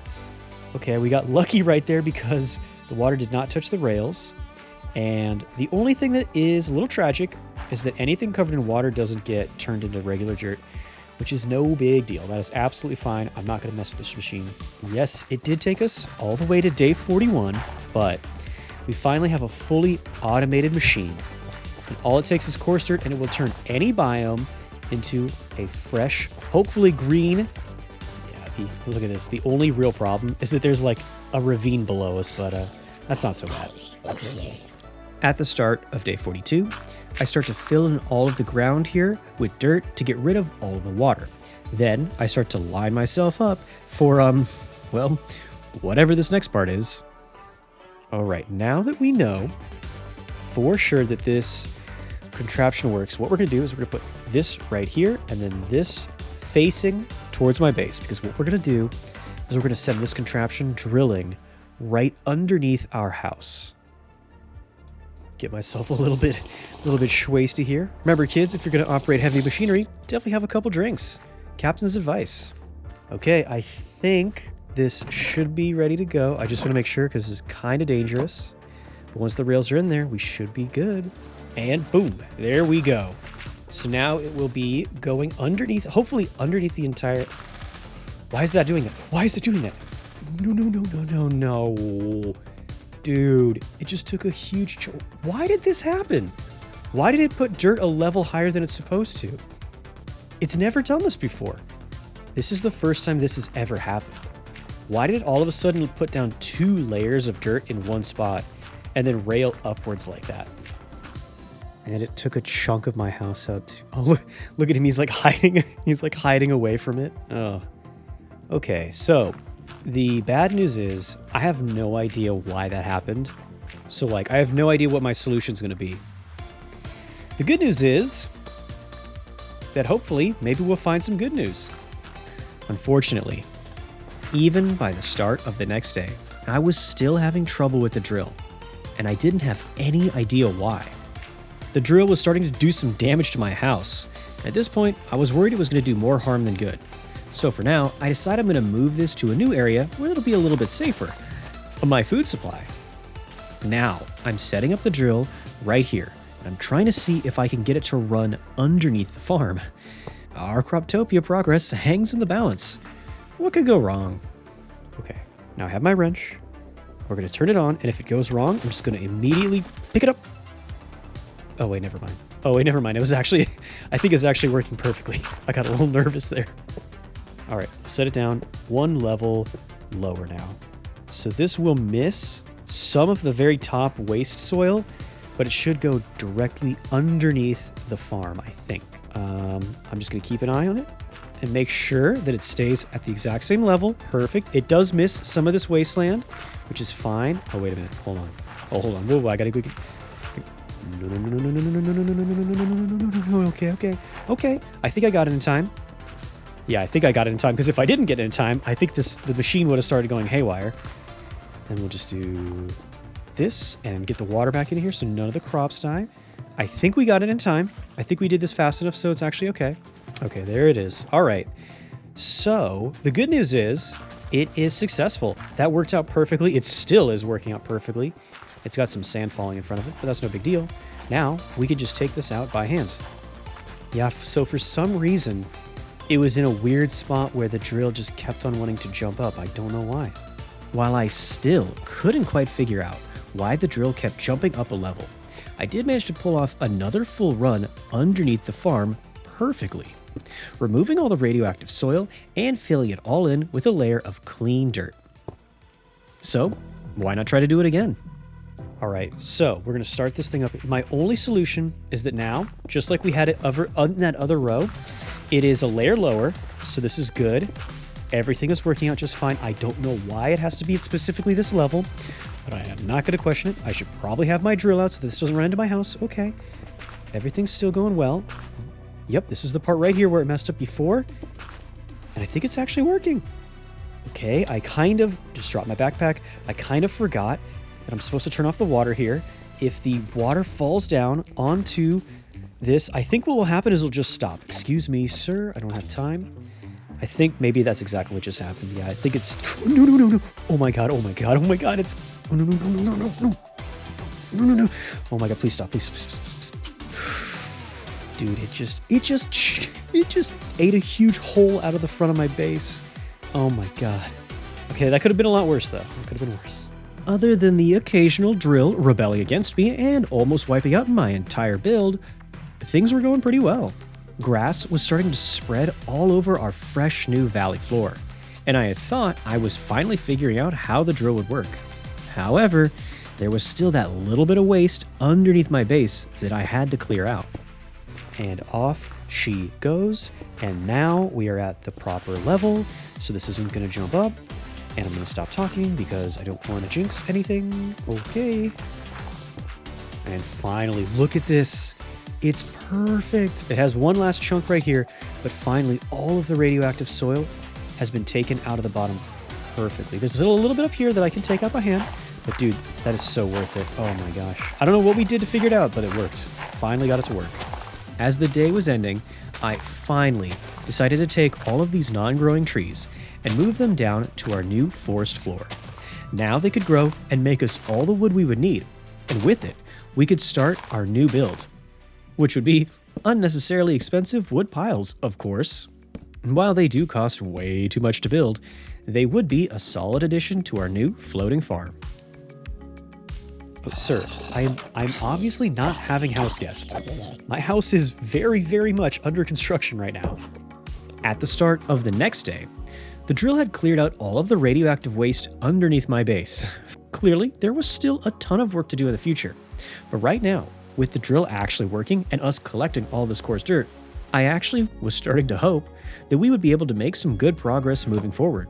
Well, you know, assuming the drill's bloodlust is finally subsided. Okay, so basically, I have two ideas for why this could be getting messed up. Now, the first is just that it can't run over its own dirt, and the second idea is so stupid that I kind of don't even want to say it out loud. Okay, here we go. It's been working so far, and I think all we have to do is make sure that that's oh, no, where is my... Dude, why? Bro, come on. It took a chunk of the wood out. Why is this happening? Why is it keep on... Why is there sand here? Okay, we're going to try this one more time. I'm going to clear out all the dirt. Both layers of dirt. For whatever reason, I feel like when it runs over the dirt twice, that's when it jumps up. I think. See, watch this. See how there's dirt in front of the drills right there? That means that now, right here, it will work perfectly. Seriously? Seriously, now it's working? Are you kidding me? Are you... Okay. You know what? You know what? Fine. This is perfect. This is what I want. Fine. Well, at this point, I was getting a little frustrated that the drill hadn't decided if it wanted to work or not. So I was just about to start to give up on this. In the meantime, I'm going to have to stop everything I'm doing anyway, because I do have to fix this, little problem here. I mean, just look at this. Look how ridiculous this looks. With all the wasteland being removed underneath the house, it's now just like floating up in the air. Not exactly what I was hoping for. So step one in fixing this goofy little mess we have on our hands here is I definitely want to get the water wheels working first. So I repair the water wheels and make sure that they reach all the way down to the valley floor. Oh, and speaking of flowing water, when I go to check up on the drill's progress, I see that it has been stopped by the river on the side of the wasteland. And this is perfect because I was going to have to chase it down anyway, and I bring it over to this side one last time. Now, this will clear out the last little bit of wasteland holding up the right side of my farm, make the whole thing way up in the air, looking a little bit more ridiculous, I admit. And somehow, one more time, the drill is working perfectly, even if this time it is a little too high. However, this time, it's not because the drill was malfunctioning, this is actually because I just put it up a block too high, so yeah, that's my bad. Still though, it is a good sign to see that the drill itself is actually working on the first try. By the start of the next day, this time, I take a little more care to make sure that the drill is actually in the right spot. Of course, that means that now the drill doesn't work and it tries to once again jump up a block higher. I swear, it's like every time I think I finally figured the drill out, that's when things get the absolute worst. I think what's happening is that the world is broken again, something's wrong with the tick rate, so as soon as I refresh my world, not only is this thing not jumping up a level, but it's moving faster than it ever has before. I cannot believe look at this.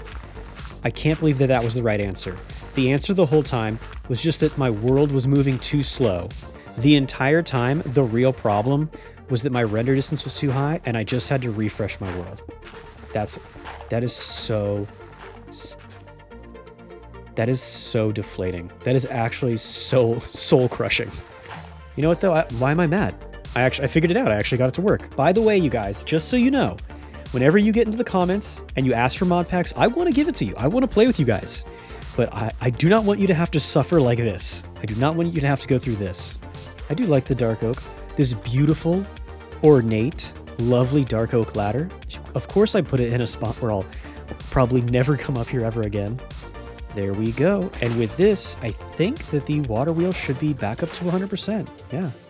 That night, we do make sure that the water wheel is back up to 100%. Then we head back out to the mesa biome to grab even more sand. After all, we're going to need enough sand to fix this whole flying house problem. I craft up some sandstone because I really love how this looks down on the floor here, and I decide that maybe we should use even more of it as we make another add-on to our house. Now, unfortunately, somebody ran their giant drill right in front of my house, so I'm going to have to put some stairs out here so that every time I walk out my front door, I don't fall down. There we go. Dude, I like that. Right down the corner there, have the red sandstone. Ooh, that looks nice. Okay, this might waste a little bit of time, but I do want to get some more sandstone right up here. Yeah, you know what? Honestly, anywhere I take out terracotta and I put red sandstone in, it looks a lot better. Obviously, it doesn't look great right now because the house is floating up in the sky. Just pretend like that's not actually happening. Yeah, dude, look at this. Look at the front of this house. This looks so much better. Oh, yeah. You know what? I think I'm going to even take this out, too. I don't know if I'm supposed to be using terracotta here, but I like this look so much better. So much more little detail all over the walls. So, that night, we spend cutting down the last of the dead trees. And at the start of the next day, we're getting even more of these dead wood posts in the side of our roof.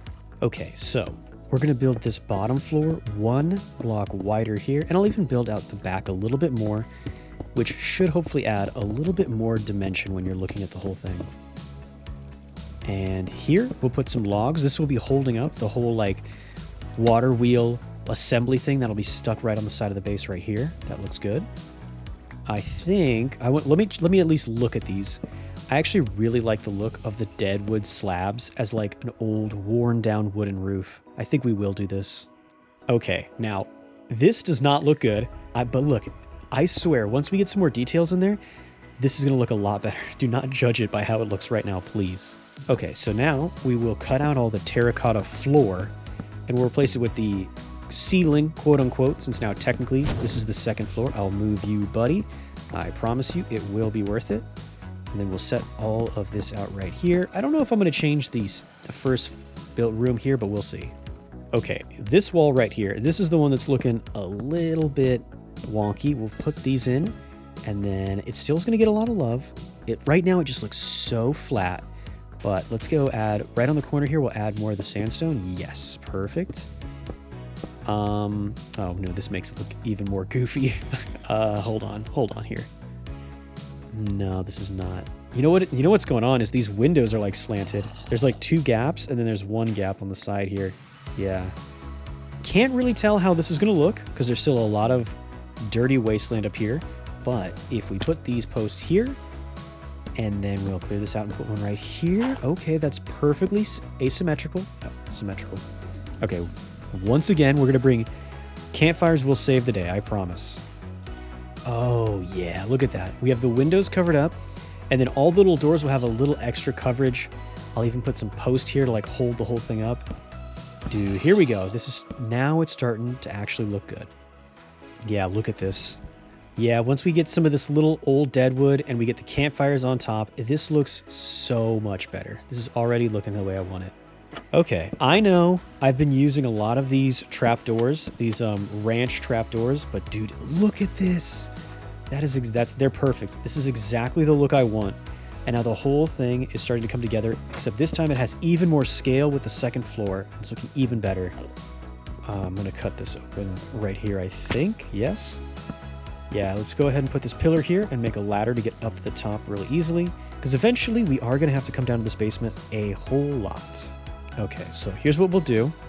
I took a little break to do some building, which I think was needed. But now we will find exactly the center right here at negative 319. Perfect. And this is where we'll start the drill. So we set down all of this so there's no water to derail our contraption. We get exactly to 319. Perfect. And this is where the drill goes. And we will set this down right here, and it's completely buried, but that's okay. We can really easily dig this out, and I think this is exactly where it needs to start its next drill run. Okay, let's see. Please don't say that it's day 50. Okay, all right. With the playthrough now officially halfway done, I was starting to really feel the pressure. There was still a lot of wasteland to clean up, and a lot of crops to grow. But in the back of my mind, I was actually feeling like I could do this. Oop, and she's off on another adventure, and of course it's immediately gone messed up again. And you know what though? You know what? Fine. I'll let this go, and it'll be just a little bit higher. I don't even care. Honestly, I was kind of kidding, but now it's like, otherwise it would just be one big like super flat plane of grass, but now it might actually have like a little hill. I'm actually kind of okay with this. See, look at this.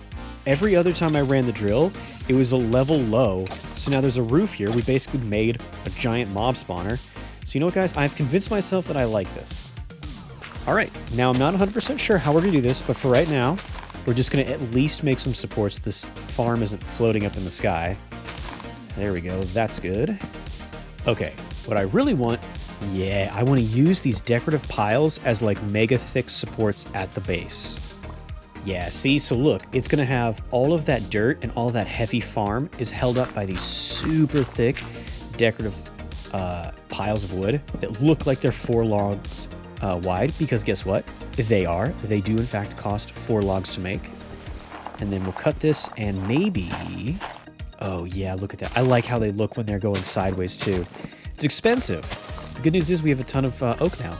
We will run this down the center, and it will be like really low. It'll be kind of claustrophobic, but I think I actually kind of like that. I kind of like that this is almost going to be like indoor farming. Okay, you know what? You know what, dude? I'm not even going to kill you. I'm going to give you a fate worse than death.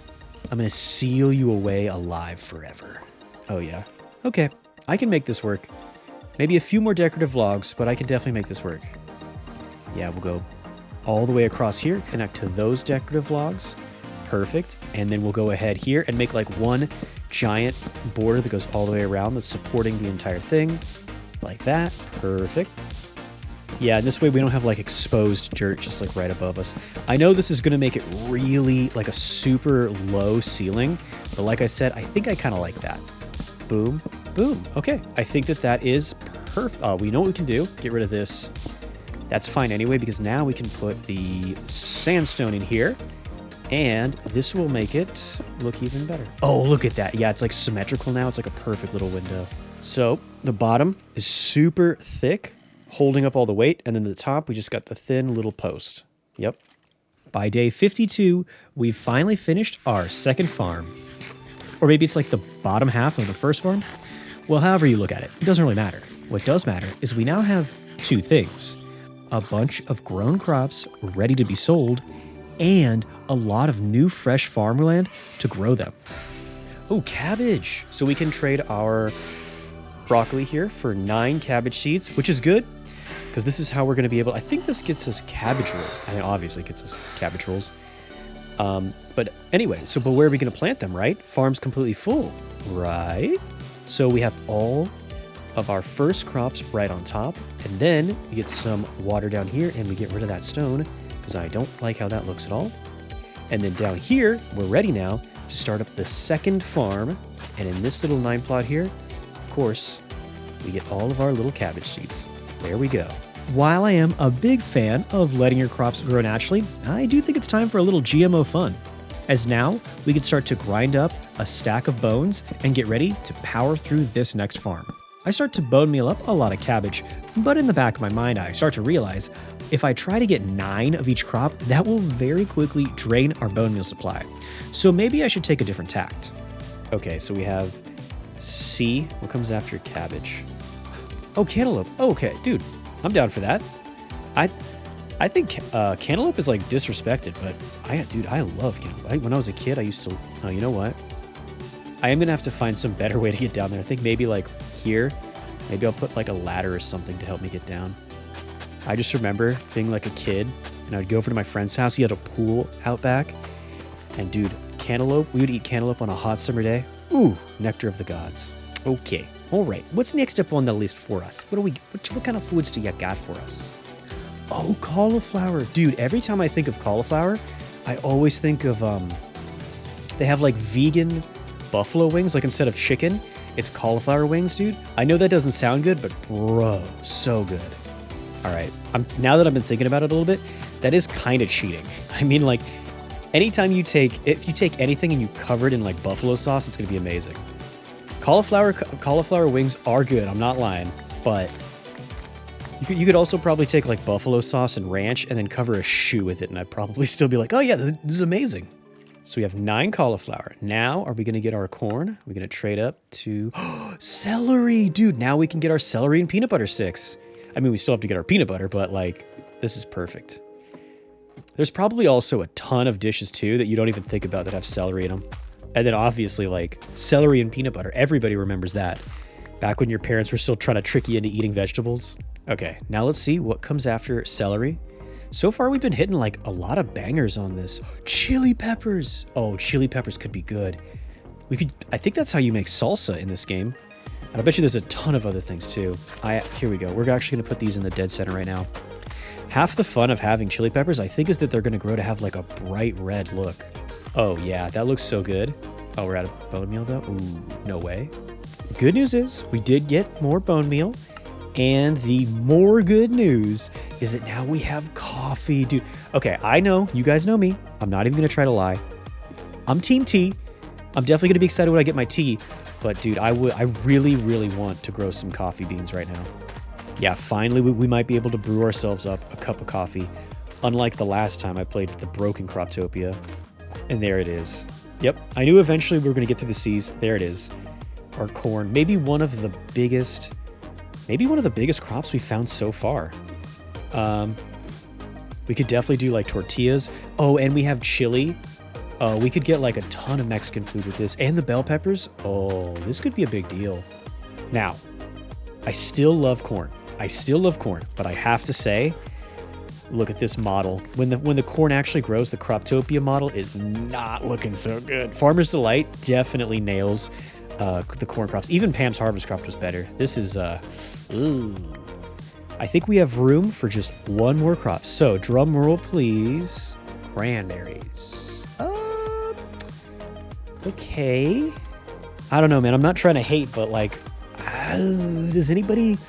I mean, I guess there's like cranberry juice, but like I'm not 60, so like, I don't know. Does anybody actually really like eat cranberries? Maybe I'm wrong. No. Hey, at the very least, they're gonna look beautiful, right? There's something. Okay, so I think now officially this is the official last spot, which will be cucumbers. Okay, definitely an upgrade from cranberries. No offense, cranberry enjoyers out there, but the cucumber, we can make like cucumber salads. I wonder if we can make pickled items in this game, dude. I wonder if we can do pickles. Either way, this is looking pretty good. I gotta say, this tiny little compact farm out here is looking pretty cozy. And so, another full, beautiful farm is growing strong. But remember, this is only 18 out of 58 crops. Still, a good reason to celebrate, I think. I'm crossing my fingers. Oh yeah, yep, we got it. And what is it? It's sugars and proteins, which is exactly what I don't know how coffee is protein, but I'm not gonna ask questions. And we get 2 hearts. Oh my God, we have 18 hearts. Wow, a very rare sight of a Happy Cappy here on day 53. And with the farm now planting and growing strong, we should be able to focus back on our build. We start with our dead wood slabs, covering up this last little bit of terracotta. With this in place now, we should be able to set up all of our water in our washing system once again. But soon, I would weirdly be suffering from success, as now we have a slight problem. Oh, you know what? I just realized. So I'm gonna put some lanterns here, but I actually think I have to put one more slab here just so I can actually hang the lanterns, and I think that corn is too tall. See right here, I have to put this down just to get the lantern in, which by the way, that looks perfect. Having that bright light, I'll put it right over the water here, shine like into the red chilies looks so good. Okay, don't freak out. Don't panic. I am ripping all the corn out of the ground. However, I have a plan. Don't worry. Let's go. Oh yeah. Okay, perfect. We'll take the yellow crop from up here. No, we got to knock it out. Boom. And then we'll put the corn up here. Kind of makes more sense anyway to have the corn actually growing like out here in the field, out in the open. And then this is great. Right down in the smaller garden, we have a smaller crop, and it's right next. We have the bell peppers and the chili peppers right next to each other. Perfect. And it's and here we go. It's official. My coffee addiction has fully developed. The rum didn't get me. The alcohol didn't get me. But you know what? I'm blowing all my bone meal on my new coffee addiction. And while my bad habits were starting to take over my life, like always, my good habits of checking in and collecting all the dirt were paying off. Soon, this chest would be full, and our wasteland would be farmland. And now we have a total of 3 mills because we can grind up cobblestone to get more gravel, to get more coarse dirt. But that's not good. Ooh, that's actually really not good. It's still overstressed. Day 55. Okay. I knew it. I was like, is that? I knew I saw. Look at this little angel.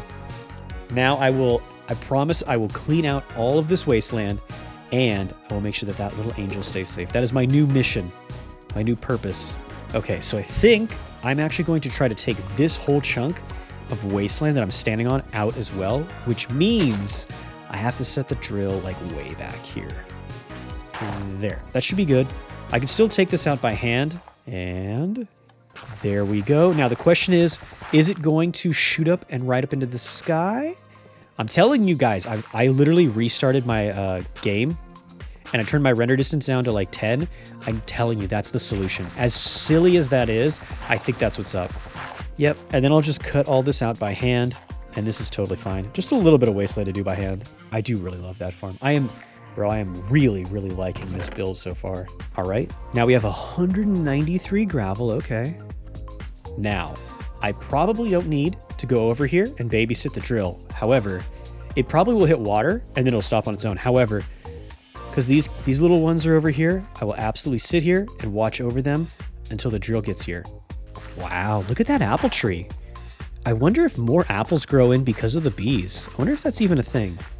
Or if it's just because it took a long time. I don't know if the drill is gonna hurt you, but I would definitely get back in your beehive. Yeah. Ow. Look at that.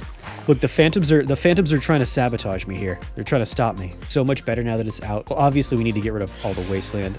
Obviously we need to get rid of these guys and go to bed first. Ah, yes, here we go. Starting off a brand new day with a cup of joe, of course. All of this to help me cope with my horribly mangled and messed up riverbed right here. Whoops. And look at this. I even saved all the flowers, put them back on this brand new, clean green grass for you, because I love you so much, Buzz. And boom, we'll set this down here. And I think, yeah, this might get a little bit of water on it, but that's not a problem. I think I can plug that up, right? Boom, there she goes. Now, I think, once again, I have everything set up, so it should be smooth and not jump up a level. Yep, somehow we've solved this problem. Dude, look at that. Wow. The grass is literally filling in almost as fast as it's being put down. That's crazy. Okay, end of day 56, and we have another chunk almost completely done. All right, almost. There we go. And for right now, I'll just fill this in. I definitely need to figure out how to blend this, though, to make it look a little bit better. And speaking of nature, the next tool I would be crafting up would be a nature's compass. Now, I've been getting a ton of types of trees from Croptopia, but I know that redwoods are something that we're just going to have to get on our own. Sadly, the nearest redwood forest is about 2,000 blocks away. And while that is pretty manageable, with my nutrition being the way it is, I still wanted to take a little extra time to prepare. So for now, I just grab a brand new cashew tree.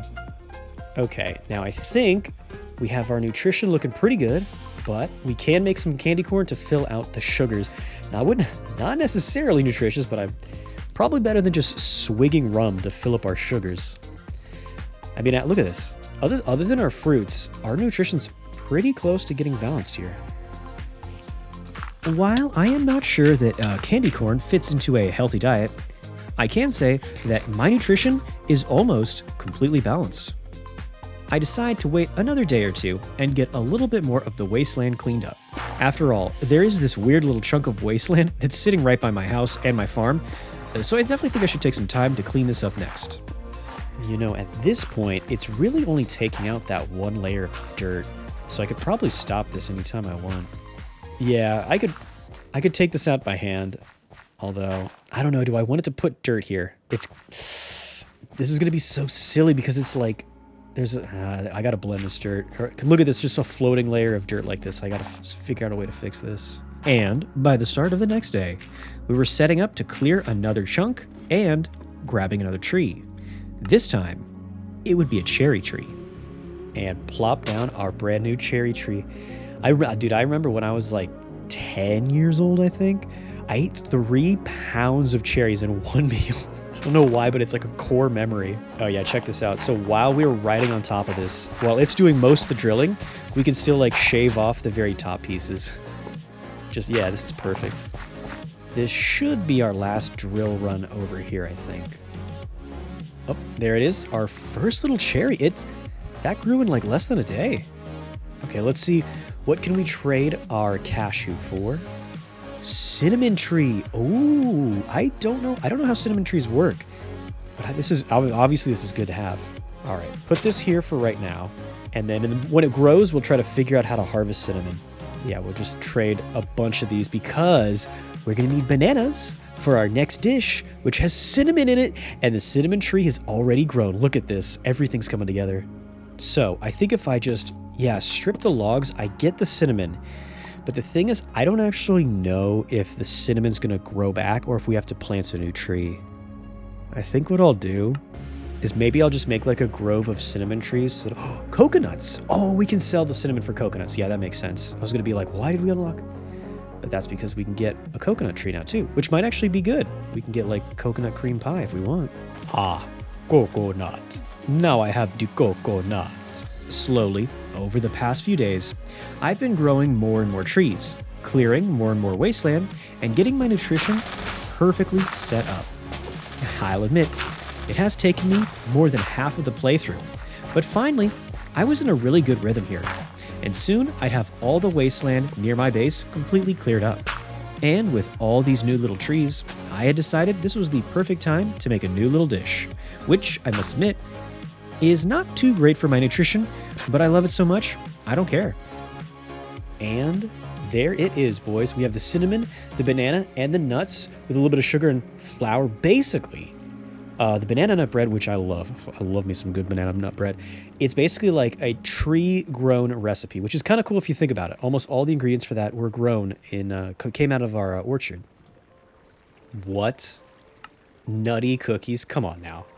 Guys, I know I had the whole roasted nuts thing. This isn't me. This is in the game. I'm still gonna eat them though. Come on now. We go boom. We get our protein from our black beans and our veggies from our broccoli. And apparently we're in a bad neighborhood here. Here we go. Now we got all of our broccoli. We got sugars and proteins all set up. Now I pack away all of my drill gear into my backpack. I get a solid collection of food to keep my nutrition up, and even made a boat before setting out on my long journey to the redwoods. Yeah, I have to admit, the more and more I look at like the entire wasteland, I have to admit, it's actually not that big of a biome. For a biome, it's kind of small, but I think this is more of like a 200-day job. This is kind of crazy. It's literally been all pure desert this entire time I've been playing. I will say though, I kind of like the sun setting there. We got this western theme going on. Okay, so we're now at day 60 and we have a village. This actually might be useful. Okay, I'll absolutely take that, thank you. But to be honest with you guys, as day 61 started, I decided I didn't want to mess around with the villagers too much. This was definitely a good find, don't get me wrong, and if we get desperate, I might have to use some emeralds that we get here to unlock the last bits of my trades. But for right now, I was thinking I was unlocking all of my crops pretty well as it is, plus I had finally found my way out of the desert as I had found my first savanna biome, and there was even an ocean here too. Oh, what's that I see in the distance there? Ooh, I think we finally found him. Look at that. You look at that. You look at that and tell me that isn't the most beautiful biome in the entire game. Okay, I'm going to cut down. I'll cut down 2. I'm going to do the bare minimum amount of damage because I do not want to hurt my redwoods. Just enough to get a couple of saplings so we can grow our own. Perfect. In fact, you know what? I think I'm already done. Look at that. With the sun peeking through the trees there. Oh, this is so beautiful. I wish I didn't have to leave. And yet, leave I must. And in that afternoon, on my way back home, I did find a sunken ship. Looks like this captain must have been as bad as me. Although, it turns out, my luck is actually looking pretty good here. Because in this boat, I found not only a buried treasure map, but also we found some emeralds as well. With these, we should be able to buy any crop that we don't manage to get to, if we need to. Now, I definitely know we want to try to unlock all these crops naturally, so you can think of this as like a little emergency fund, just in case things go horribly wrong. And knowing me, they probably will. And speaking of going horribly wrong, I tried to find the buried treasure as the day was ending, since it was so close already. Now, the good news is, I did manage to find that buried treasure. The bad news is, it sure did take a long time for me to find it. But 3 diamonds isn't too bad. And now, we can start traveling once again in the daylight of day 62. The good news is, I was able to stay in the ocean, and I got much, much further by boat on my way back home. The bad news is, I ended up finding like the worst pathing back home that I've ever seen in Minecraft ever. This goes on for it. Is that a Komodo dragon? Of course it's a Komodo dragon. Of course, the one time I find a brand new animal, it's poisonous. Oh my god. It has legit been like just hills and rough terrain forever. No, a river valley. This is the worst thing that could have happened. Hey, look at it. I mean, it's a good thing I prepared. Good thing I have so much food, or else I might be in a little bit of trouble right here. I swear, it takes so much more time to get back home than to leave. I swear I should see my house by now.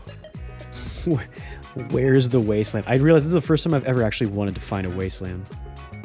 There it is. Look at that. I've never been so happy to find an irradiated wasteland before. Well, on the bright side there, little sad Cappy, we did come home to some freshly baked beans. And with a full tummy, I was ready to clean up even more wasteland. Okay. And, oh my god. What? Oh, because we went traveling and rendered a bunch of distance, it like really, really messed up. You know what though? That does kind of prove that I was right about the render distance being the problem with the drill. Okay. We finally have a ton of open, clean space. The radioactive wasteland is backing away, and we have our redwoods. You guys, this is it. It's happening. It's actually happening. Oh, what's this?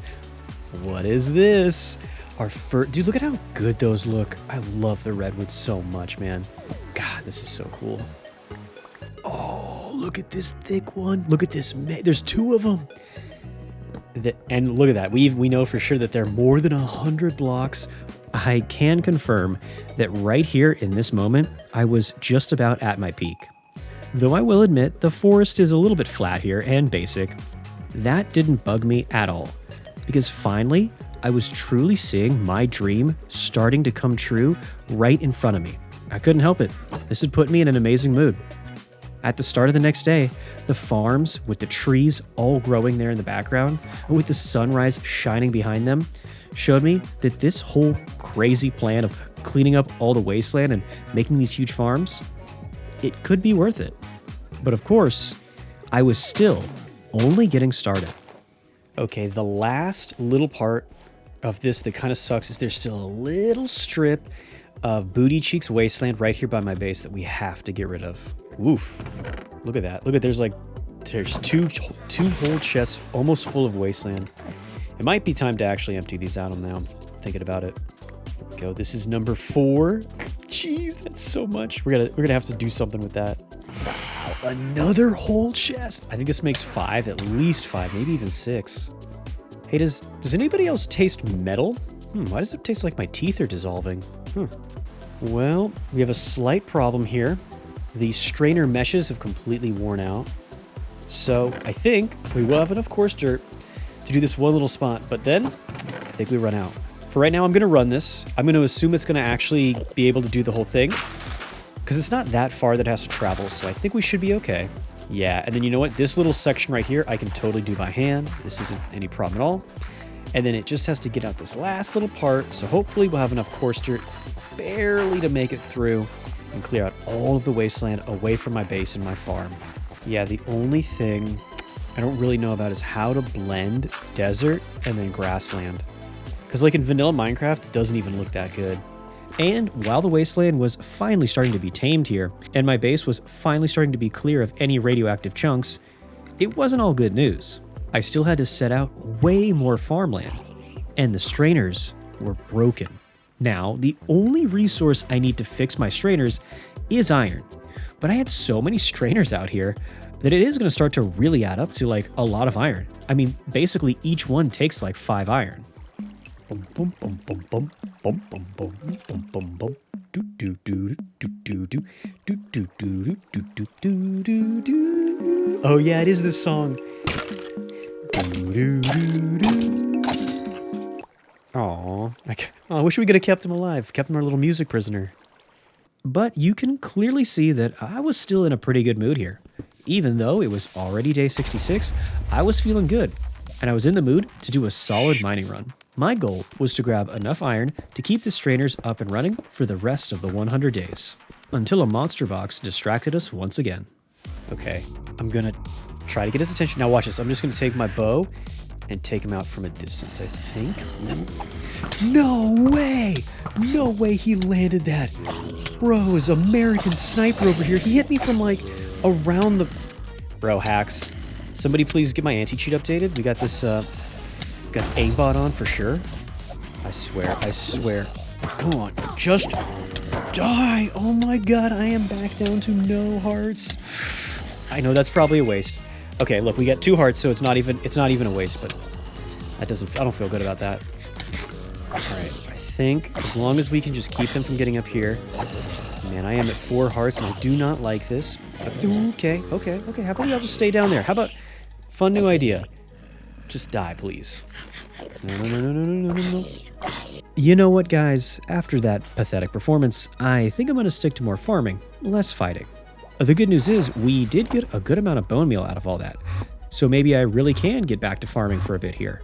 In addition to that, we also got our nutrition completely figured out. Now, we're well nourished. A health boost of almost 4 hearts and permanent speed boost. Okay, well, hold on. Maybe not permanent. It lasts as long as your nutrition is well balanced, which, let's just say this. It's a lot harder to keep your nutrition balanced than it looks. Seriously, I think it might be easier to keep a 6-pack IRL than to keep my well-nourished buff in-game. Sadly, I have to wait for my fruits bar to go down, which, yeah, I don't really know if I agree with that nutritionally, but okay. In the meantime, I start to work on fixing my border between the grass and the sand. A lot of the time in Minecraft, a desert biome and the plains biome meet with a river in the middle, which helps blend everything together. And, I mean, we do have a water level higher than my valley floor, which already does look kind of weird. So I decide to spend some time here and make a small, flowing river that goes down to my water wheel area. By the start of day 69, I have to admit the landscape does look a little bit chewed up, sure, but I guess that is part of using a massive drill to do all the landscaping for you. Still, I do really like what I'm looking at here so far. After looking through all of our farms one more time, I decide now we should be getting back to farming. I go out and collect a little bit of dark oak because the next farm is going to be our dark oak farm. As right now, I'm going to set up here on the high ground so that Anakin can't get to us. Soon, this simple border is all laid out, and now we just need to get some bone meal so that we can get these crops to fill this bad boy in. All right, so now we have our 6 cucumbers, which is a perfect way to start off getting our next crop. So let's see. Drum roll, please, ladies and gentlemen. What is it going to be? Hopefully we're going to start off this next farm with a banger, and here we go. Current. Okay. I've actually had some like drinks that were really that had currants in them that were. Oh no way! Oh my god, this is only oh my god, I counted wrong. Oh no. Can confirm. Captain, can't count. No, I think we all knew that. I think we could all suspect that. But now we know for sure. Now we know for sure. Confirmed my max count level is now 4. I've upgraded. I was 3, but now I've upgraded to 4. See? I'm making progress. And here we go. In this little corner, we will now plant our current seeds. Yep. And get these in there. Hopefully we have like a nice little red, or maybe they're yellow. Actually, kind of forget. We need iron for our lanterns. I wonder if we have enough iron, guys. What do you think? I don't know. Honestly, any kind of fence that's dark oak is probably going to look pretty good. And there we go. We're going to get all of our lanterns set up here. And then we'll get all of our fences around too. I think, you know what? Let's do this. Is this going to make... Oh, that works perfectly. I thought it was going to replace the water, but it doesn't. Now, what if we do... No, this isn't going to work. What if we do this? Okay. No, I think I like that. Yeah, I like how... This is kind of nice too, because the lamppost here... Uh-oh. Somebody else apparently got somebody else's attention too, didn't it? Look at that. Those Skellies brought us an Amazon Prime delivery of bone meal. Hey, how nice of them. Okay, this should be the last little bit. Right here. Yup. And now, there it is. What is this? I guess it's technically our 3rd farm is now ready to be planted. Yikes. I just realized I made it through day 69 and I didn't make any jokes. I don't know if that's tragic or if that's character development. That's the captain's character arc. Okay, what I am going to do though here, yeah, I got to make some kind of slabs here because traveling around this is getting a little frustrating. I'm trying to make it really easy to get from farm to farm and get all of our ingredients as fast as we can and get back to our base. Although this might get me stuck. Yeah, okay. We can get up this way. Yeah, and then we'll just get up here. This will work for now. It's a little goofy, but this should do fine. Oh, look at that, dude. The currants almost grew on their own. Almost. But we will give them a little bit of bone meal just to push them over and get started on everything else in this farm. Yeah, is that 180 bone meal? I think it is. Wow, I think it is. Okay, here we go. All right, so we are still at C with currants. Is that true? Oh, eggplant, my little eggplant emoji. There we go. Oh, this might be the true, real best crop we've got so far. Okay, we can put this here, and I'll start bone mealing up just a little bit, though. Yeah, I know we could definitely make our baba ganoush. We could definitely make our eggplant parmesan with this, so that's very good. All right, so now we're on E's, is that right? That means that we have elderberry. Elderberry's all right. It's actually kind of interesting. I know we can make elderberry jam. We'll put it right there, and we'll pop this up. Oh, it does kind of like that. It's got the little purple dots, so I do kind of like that. And where is it? Up here. Yeah, see, we can make some of this. I'm actually kind of down for that, so it'll still have its uses. I made elderberry jam in my last video. It was good. Yeah, you know what? For now, I am going to put some super basic paths. I do think that paths are really nice to make your whole build look a lot better, but this is just a little something to hold me over. Okay, so we have eggplants, then we did elderberry, and now... garlic! Dude, that is big. Garlic is definitely one of those things where it's in, like, every recipe. Yeah, we're definitely going to put this out here. With a lot of garlic, we can now get, like... We could get our roasted asparagus or roasted eggplant, too.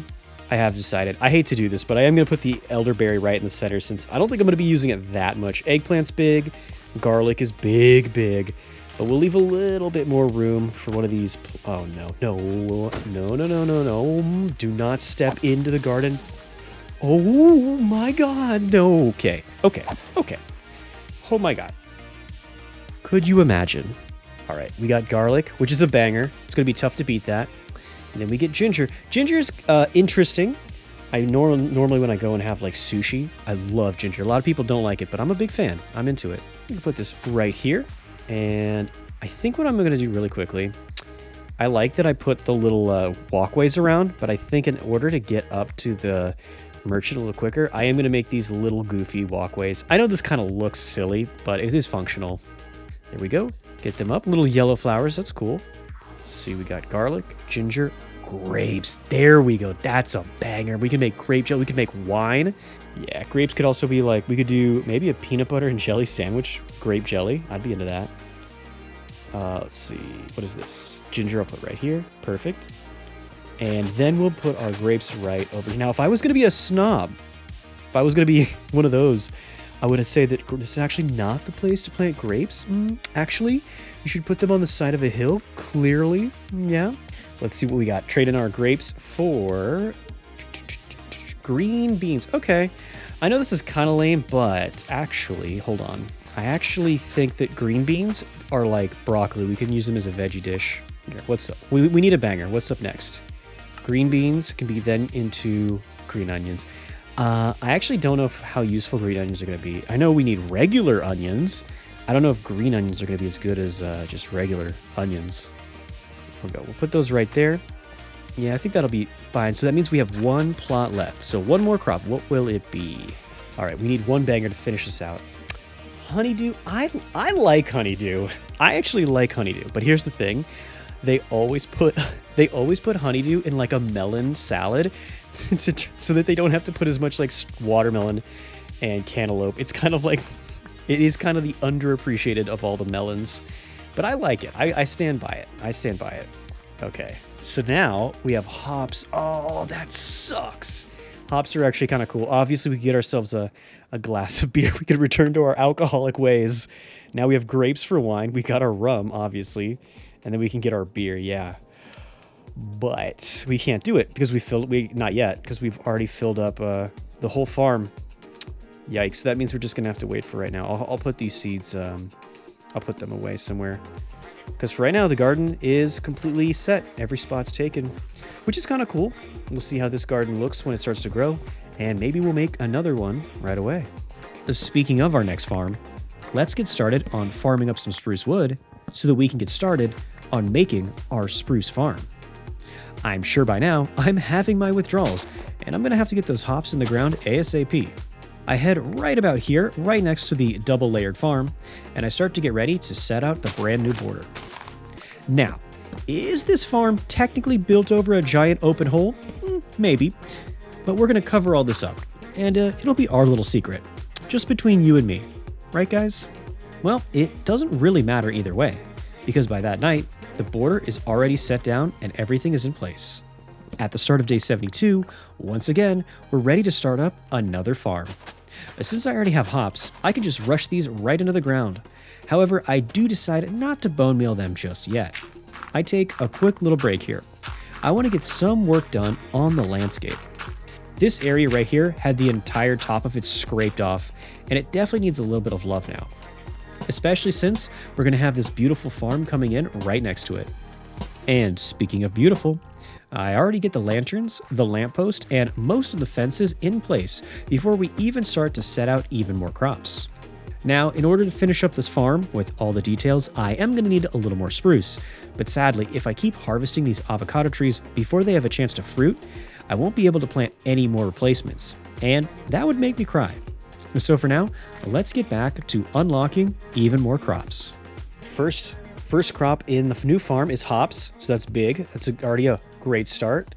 Let's see what comes up for our next kale. No, this kale in my book is no good. I think kale is a scam. I'll say it. My conspiracy theory, tinfoil hat time. I think kale is just straight up a scam. I think that kale's cheap to grow, and they try to convince people that it's like a superfood. It's so healthy. Kale salad.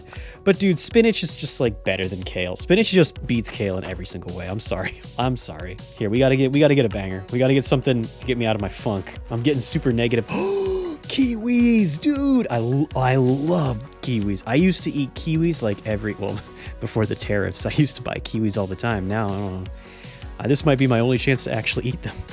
That's so funny. I just realized this. I might have to, the only time I can eat kiwis from now on might be in this game. I might have to live vicariously through this game and eat my kiwis. Oh, that's sad. Yikes. Okay, kiwis was good. Big fan. What's next up on the chopping block? Leeks. Okay. Actually, leeks might not be that bad. I know we can get leek soup. We'll put them right here.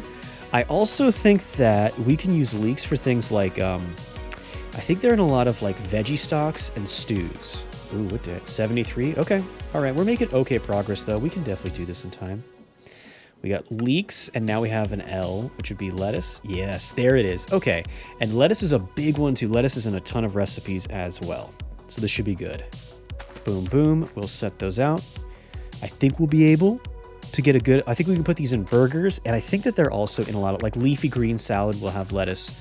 So this should be good. This should work out pretty well. So we have kiwis. Now we got lettuce. And now we have mustard. Okay. Actually, this is kind of nice. I don't really, obviously you use mustard to make mustard, but actually I think it's going to be really pretty to actually plant the mustard seed.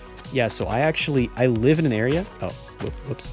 I live in an area where you have wild mustard flowers. Look at that, and look at how beautiful they look. They look good in this game. They look like full-blown little yellow flowers. I like that. Okay. Mustard is good. It looks good, and hey, maybe we could do like a pretzel and mustard. That would be kind of cool. And then we could trade some of these for oat seeds. Yeah, this is actually really cool. Put these in honor of oatmeal. I always love having these things. Should I do it? Should I break the #1 rule in Minecraft? Should I waste diamonds on a hoe?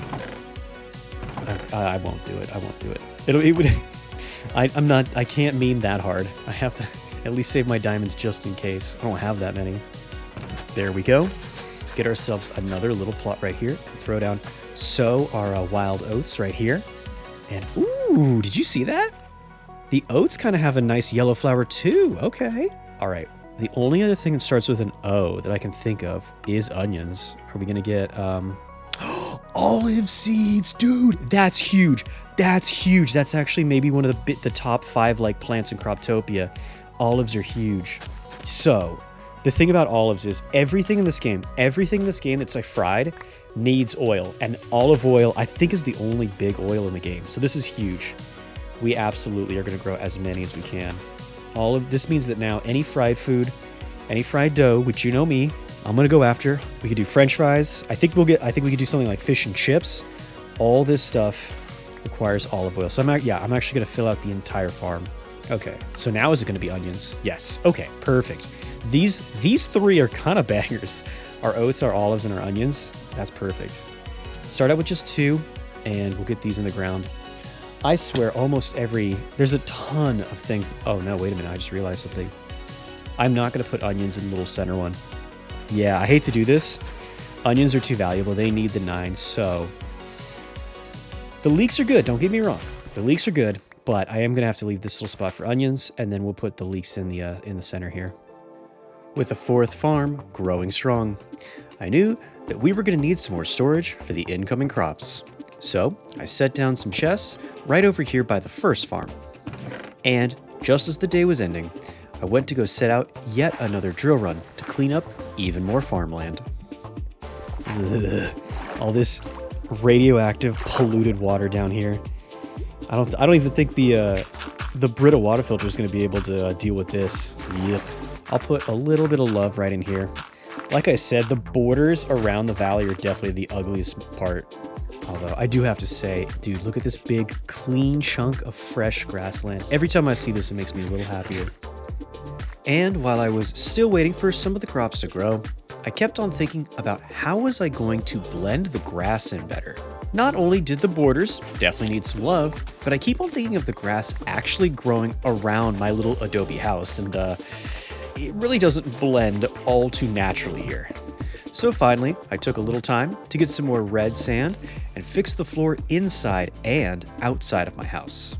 And now the basement actually kind of looks more like, correct, for lack of a better word. Then, once again, we add some storage down here because we're absolutely gonna need this. All right, so my current idea is that for the next little bit here, I'm actually gonna let all my farms naturally grow in just because I don't want to blow through all my bone meal. And look at that. It's only been like maybe a day, maybe 2 days, and this farm is basically all naturally grown. The farms are almost filled in at this point, but I still have a little bit of time on my hands here, so I do get back to drilling. Once again, we fill up our entire inventory with coarse dirt.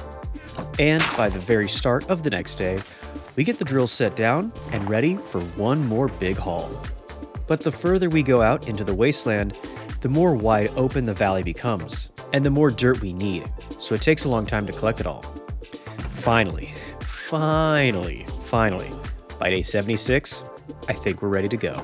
Okay, so now I'm pretty sure we're gonna launch this because we need at least one more big area that needs to be cleared up. And you know what? I'm just gonna let it go. You know what? This is fine. Besides, look, there's already like a hillside here. In fact, you know what? I'm gonna take some dirt right now. And this is perfect. I'm not gonna lie, I obviously didn't intend for this to happen, but if this is how nature is gonna go, then it's just gonna look like we have a little bit of a hill in the valley. And this is gonna, I think it's gonna be all right. It's gonna be good. Yikes. Okay, it literally stalled out on the very last piece of wasteland. I could do this by hand, but I think, there it is, perfect. I actually do want it to keep going. I wonder if it was because of that sapling that it stopped. Anyway, I'll cut down this tree too. I actually want the dirt to pave over this. All right, check this out. Remember how I was talking so much smack on elderberries? Well, now we're gonna make our blueberry, our blackberries, and our elderberries, and we're gonna make some jam. Now watch this. Yep, you can make toast with jam on it. There we go, a little bit of blackberry jam, and now put a little bit of elderberry jam on our toast as well. Sadly, they count as the same thing. But we know they're different in our hearts. And now, with this chest, what we're gonna do is the same thing we did in the last Farmer's Delight video. We're gonna put one of every recipe in here, and this is gonna be like our little trophy chest of everything that we can make in this mod pack. Oh no. Oh no. I forgot about this. Oh man, it completely paved over the river. That's honestly kind of impressive. And hey, you know what? You know what's kind of nice? Now the water level is actually level with most of the valley floor. It's not like everything's under sea level. Oh, 77. Yikes. With that realization, I now realize that I have to hurry up even more and try to get the farms all filled in. And by the start of day 78, I was really feeling like I was about ready. But first, all right, here we go. So now we have all of this cleared up, fresh valley floor. We can now start to plant all of our redwoods. Let's go for like a 3x3 right there. Yeah. And then we'll go for another big one here. Oh, I mean, what I meant to say is we will go and get more redwood. This one's so big. I can't even like chop it down, even with my mod, even with the tree harvester. It's bigger than 100 blocks. Oh, look at that. The beast. Yeah. Okay, let's go ahead. I'm just going to literally plant as many as I possibly can. I'm going crazy. Here we go. Watch this. Here we go. Watch this. Watch this. This will be right on the border here. This will be Hyperion. We're going to make it 4x4 wide. Oh, look at that. Look at that. It's actually growing. Hyperion is actually growing. Kind of. It's not fully super growing, but as much as I could run around and do this, making redwood forests all day, I had to make sure I didn't use up too much of our very precious time. Now, I did end up chopping down our cherry tree, I cannot tell a lie, but I needed to make room here for, you guessed it, our next big farm. And this time, it was going to be a bright red, rich redwood farm. By the start of the next day, we were getting all the redwood fences in place, which were a little bit different this time than any of the other farms. And we even had enough of them to make that iconic central lamppost too. We get our lanterns all set up everywhere they need to be. And I must say, one of the big perks of building with redwood is that you sure do have a whole lot of wood when you cut one of these trees down to work with. Not that I condone cutting down redwoods, not even gonna joke about that. Now, give to me onion. All right, what's up next on the block? Is it still gonna be O's? Oh, peanuts, dude. Well, we get the 9 peanuts right there. Nice. So I am gonna start this first little plot right there. That's gonna be potatoes. The second plot will be for peanuts, which means that this farm is already pretty peak. Oh, wow, it's growing so fast. Dude, that's awesome. All right, here we go. We'll get this one and this one. We'll get like 2 each because I still can't use too much bone meal. Still gotta be a little careful. All right, so we're gonna trade our 2 peanuts. What do you got for me? Looks like we've got pepper. Oh, it's like black pepper. Okay. I actually think that this might be another really useful one too. Like roasted asparagus, that needed pepper. I think a lot of, oh, and they got these little sticks in them too. I like that. Okay, let's go ahead and hopefully we should be getting down to the bottom. We're already in the piece. Pineapple. Okay. Now I love pineapple, but here's the thing. This is going to be really tough. Farmer's Delight and Harvestcraft have really cool pineapples, so Croptopia is really going to have to bring its A game here. I don't know. Look, I love pineapple, okay? As long as it doesn't get near my pizza, I'm a huge fan. Let's see what we got going on here. Ooh. Oh no, that looks terrible. Oh no, that's not... Oof. Okay, pineapple's a pretty good one. Pineapple is definitely going to be nice. So are we going to be able to beat it with radish? Ooh. Ooh, I hate to say it, guys. But radish seems like one of those old vegetables that was like medieval peasant food. I don't really know if we should be eating radishes anymore. Yeah, I'm already going to put it in the middle here because I already know I'm not going to be using it a lot. And I know Look, get in the comments. Let me know. If I'm wrong, I want to be wrong. Tell me an amazing... Oh, it does have some nice red there, though. I actually think that's kind of nice. That's kind of cool. What is it? Day 80. Okay. So radish. Now, what's next up on the raspberry? Okay. Raspberry's a big W. We needed that, and that's raspberry's a win for sure. Okay. So first of all, I do think raspberry is going to be cool. I think we're going to be able to make jams out of it. But I think, yeah, look at that. It's got these nice little dots. It brings in some color. It's like a reddish pink. But that looks cool. That's going to look really nice in the farm. There, and now we'll trade our raspberries for rhubarb. I don't know if everyone knows rhubarb like I do. I love this stuff. I think rhubarb might be my second favorite type of pie. Is rhubarb pie. Fun fact also, rhubarb, if you don't cook it or if it's raw, it's like super toxic. So you have to know how to make sure to cook it correctly. But if you do, it's worth it. All right, so we have radish, raspberry, rhubarb. Oh, rice. Nice, dude. This will be good because we can get a ton of dishes with rice. I think we might even be able to do sushi if we want to go fishing again. Also, don't want to be that guy. I don't want to be that guy. But if this was actually accurate, we would be planting this rice in like shallow water. Almost like a rice paddy. Almost kind of looks like a swamp. But you know what? I'm not going to complain. I'm not going to say anything. All right, so we're already down at R, bro. We're really getting in there. Now we have rutabaga. Yeah, I hope somebody proves me wrong, but radish, rutabaga, it's like, this is like what your babushka made before, back when she couldn't afford any better food. Like, we can eat mangoes now. There's no reason to grow rutabaga. You know what? I feel so bad being so negative. I hope somebody proves me wrong. So for now, let's just keep it positive. I'm going to move on to my next crop. Yeah, because I think we can actually turn this into like a little mini farm right here. And with day 80 ending and only 20 days left in our adventure, I was hoping we could get a few more crops to fit in quickly. These halfway little mini Terrence farms look like the perfect way to quickly make room to get in those last few crops. And I think they do look pretty good.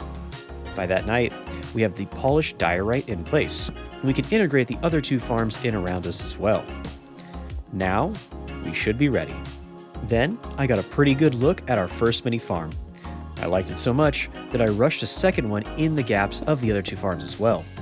Luckily, everything fit together like perfectly. Now, I have to admit, I totally didn't even plan this at all. Wow, look at that. I'm actually very pleasantly surprised about this. I like how perfectly these little farms have fit in, and it looks so different from all the wood. I think this looks really cool. I'm actually really into this. Yeah, having like the houses, and then having in the background, we have the big farm, and then all of these little farms with the mini farm in there. Dude, I like this. This is actually coming together really well. After looking over my planters and liking what I saw, I decided I wanted to incorporate this look into my last build. That's right, it might be day 81, but I still have one last solid build to add, and it might be my best one yet. Polished diorite on the floor, then offsetting posts, large ones and small ones, going up to the roof. A roof which I hadn't fully planned out at the time, but I decided I wanted to try to make our campfires, which, once I saw them, I have to say, they're looking perfect. Instead of having one big thick wall, we have a bunch of smaller pillars being set up in an open air look. So with this roof, having more of a trestle style look with the campfires matches perfectly. In fact, I was feeling so good about this, I decided to expand it. And as much as I love that, sadly, does mean we do have to cut down some of our redwoods to make a little space. But now, the build is twice as long. Quickly, we have the entire footprint of the whole thing laid out. Soon, we get our posts all in place, and now we just have to get all of our campfires surrounding the very top. We were going to move on to adding some glass, and I started to grab a ton of sand. However, once I started digging out this sand, I got to admit, I kind of got a little sidetracked here. Now, I was doing a little landscape working here, trying to even out this side of my area, because the drill had completely scraped off the surface here, and it was looking pretty square and chunky too. While this is definitely going to need a lot more work, for now, I started to cook up the sand, and I added iron so that we could make framed glass. At the start of day 83, I decided to dig out some of the broken areas here, and then I started to add in a little extra clay that we had laying around from our strainers, covering the bottom of our trench with the clay blocks. Also, found some iron, which is nice, but more importantly, I'm now ready for my next little scheme here. Okay, I'm gonna be 100% honest with you guys, I have no idea what I'm doing, but I think I'm gonna break this, and over here too, and I'm just gonna let the water flow down. And maybe what we're gonna do, we'll fix this, because I think we can make it almost look like a river flowing down by our house. I believe we can make this work. Now, don't get me wrong, I was definitely excited about this new little river idea that was coming together. But like I so often do whenever I play Minecraft, I'm sort of torn between two builds, and here I was going back and forth between my two different projects. I was running low on time, and I had to make sure I was getting our first build done first. Oh, who am I kidding? ADD Captain is going to do what he wants to do, and I get right back to filling out all the water in the river. Now I'm going right down into this little area right out in front of my house. Still, while I was doing all this, it did look kind of weird to have my mesa biome sitting on top of green grass. So I decide to kill two birds with one stone, which again, I don't condone that either. Leave those poor birds alone. Anyway, what I was doing is I'm adding a bit more redstone in this little part of the build here, along with removing a little bit of the grass. And in its place, I started to dig out a little pond. Finally, by day 85, I had the desert meeting the grass with a pond and the river in the middle, making it look a little bit better than those jagged edges we had before. All right, rice is all set out, and now we get to go back to the rutabagas, I guess. If we must, I will continue to plant all the rutabagas, but more importantly, maybe we could start to sell one. We have soybeans and cigar. Oh, I know what's going on. I got Sagaro in the desert. That's why this is happening. Yeah, see, I got right there. I picked these up when I was in that desert village. I remember that now. So can I sell these to get soybeans?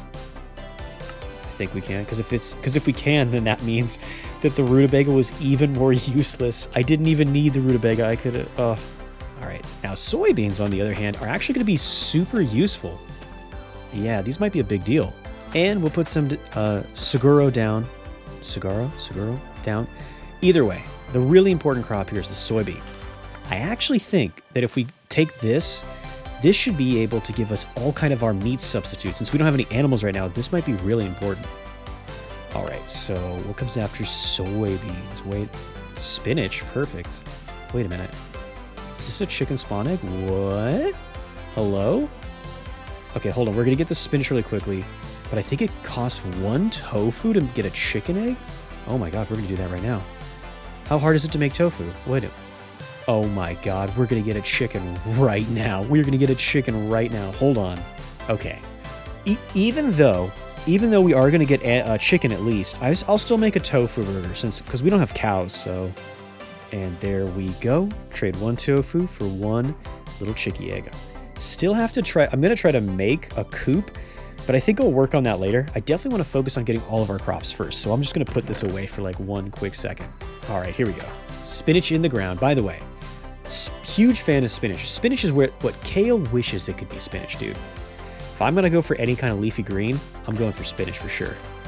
Spinach, after all, is the Chad, is the alpha of the leafy greens.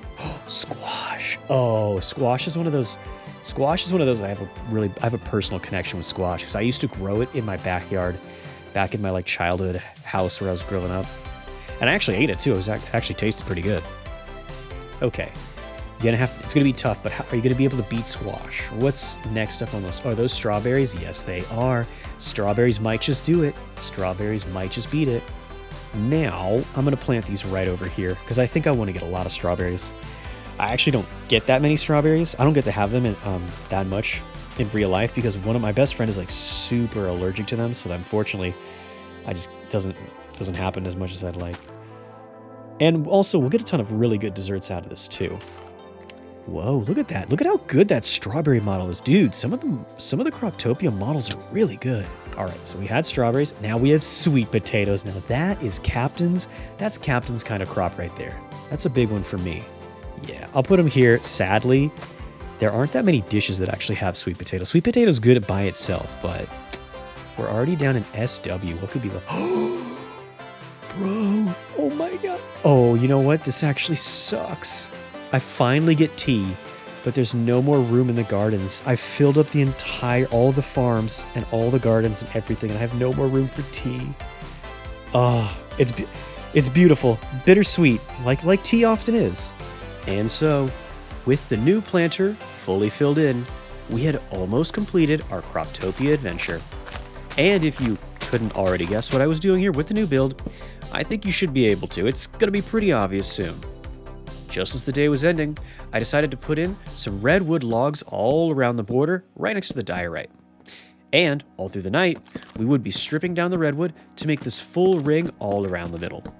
Next up, the fun part, is we start to let some of the water flow from the river and fill in this small channel that runs right down the middle of this new build. Now I did take a quick break. I did decide to get some fences up inside the basement of my house. Now I'm starting to run some dirt around here, and hopefully I'll be growing in some more grass again. See, the idea is that this is where we're going to have a little small pen to put down some of our animals. So of course now we get our chickens hatched in this small little coop right by the window. The bad news is this guy is definitely looking out like he's trying to escape. The more bad news is I guess I can't feed him Croptopia seeds. Kind of sad because you could definitely do that on harvestcraft. Not a huge heartbreaker though. After all, I was way too happy about finally planting my tea. That's right, if you haven't already guessed it, this brand new build is an open air garden / mini greenhouse, kind of like our first build. Tea leaves will trade for tomatillo. Okay, perfect. I can use this for a lot of Spanish dishes. Now, I could plant them right next to it, but I actually think I have to do math. Okay, I think what I want to do instead is let's leave a gap right there and put a plot right here instead, and this is where we'll grow them. So that at least it'll disperse. Oh, look at that sunset. Wow. Now we'll throw another redwood log down the middle right here, and we'll have, actually, you know what? I want to put an end cap right there like that. Yeah. And we'll do that for every single plot in this little build will be all split up perfectly. Yeah. Ow. I think the center one here will be 3 wide, and we'll strip them. I like this look better. Perfect, yeah. That night, we grab our first egg, and I throw it right on the ground, right in front of old Cluck here. Kind of thought that was going to be a bulletproof idea. Well, I guess we'll have to settle for making some tofu instead, and selling that for another egg. Okay, what's next up on our list? Surely we're almost at the end here. We must pretty much be done with tomatoes. Duh, I'm dumb. Yeah, obviously, literally they're almost the same thing. Perfect, we'll get some tomato seeds. Now, we'll put these right here. And tomatoes should be good too because there's a ton of recipes that use tomatoes. Sadly, it's all the way down at the bottom of the alphabet, so we're just barely going to get them planted. But that's a big thing. Look at how good that model is too. I'm so surprised by that. All right, trade up our tomatoes for some turmeric. Now we can get ourselves some curries too, if we want. I will set these down and grow them up. I mean, I honestly have no idea how turmeric looks like actually turmeric plants look, so that's kind of cool. All right. Next up on the list, after we put our turmeric in there, we get turnips. Oh no, that's like rutabaga and radish. It's more peasant food. Although, hey, you know what? If I was playing Animal Crossing, different story. Oh my god, look at them. They even look like rutabaga. Ew. Come on, I need a banger. Let's close it out with a big one. Wait, vanilla seeds. Oh, big vanilla seeds. Yeah, now we can get vanilla ice cream, which is already a win. But there's a ton of stuff that has vanilla. I think you can make, I think cream takes vanilla too. Oh, and look at that. It's got a yellow flower too. I like that. All right, we're already at V. Let's see, what else is there? There's got to be some secret gems right here at the end. Yams. Okay, that makes sense. Yeah. Aren't yams technically sweet potatoes? All right, I hope that it's yams and then that's it. Because we only have one more spot in this farm. If there's like one extra crop left over, I'm going to be so sad. Just like goofily leave it somewhere. All right. Go. Whoa. Whoa. Why'd I eat that? Wait a minute. I didn't mean to. Man, it's a good thing I have two of those, or else I wouldn't be able to get our zucchinis right here. And I did not mean to do that.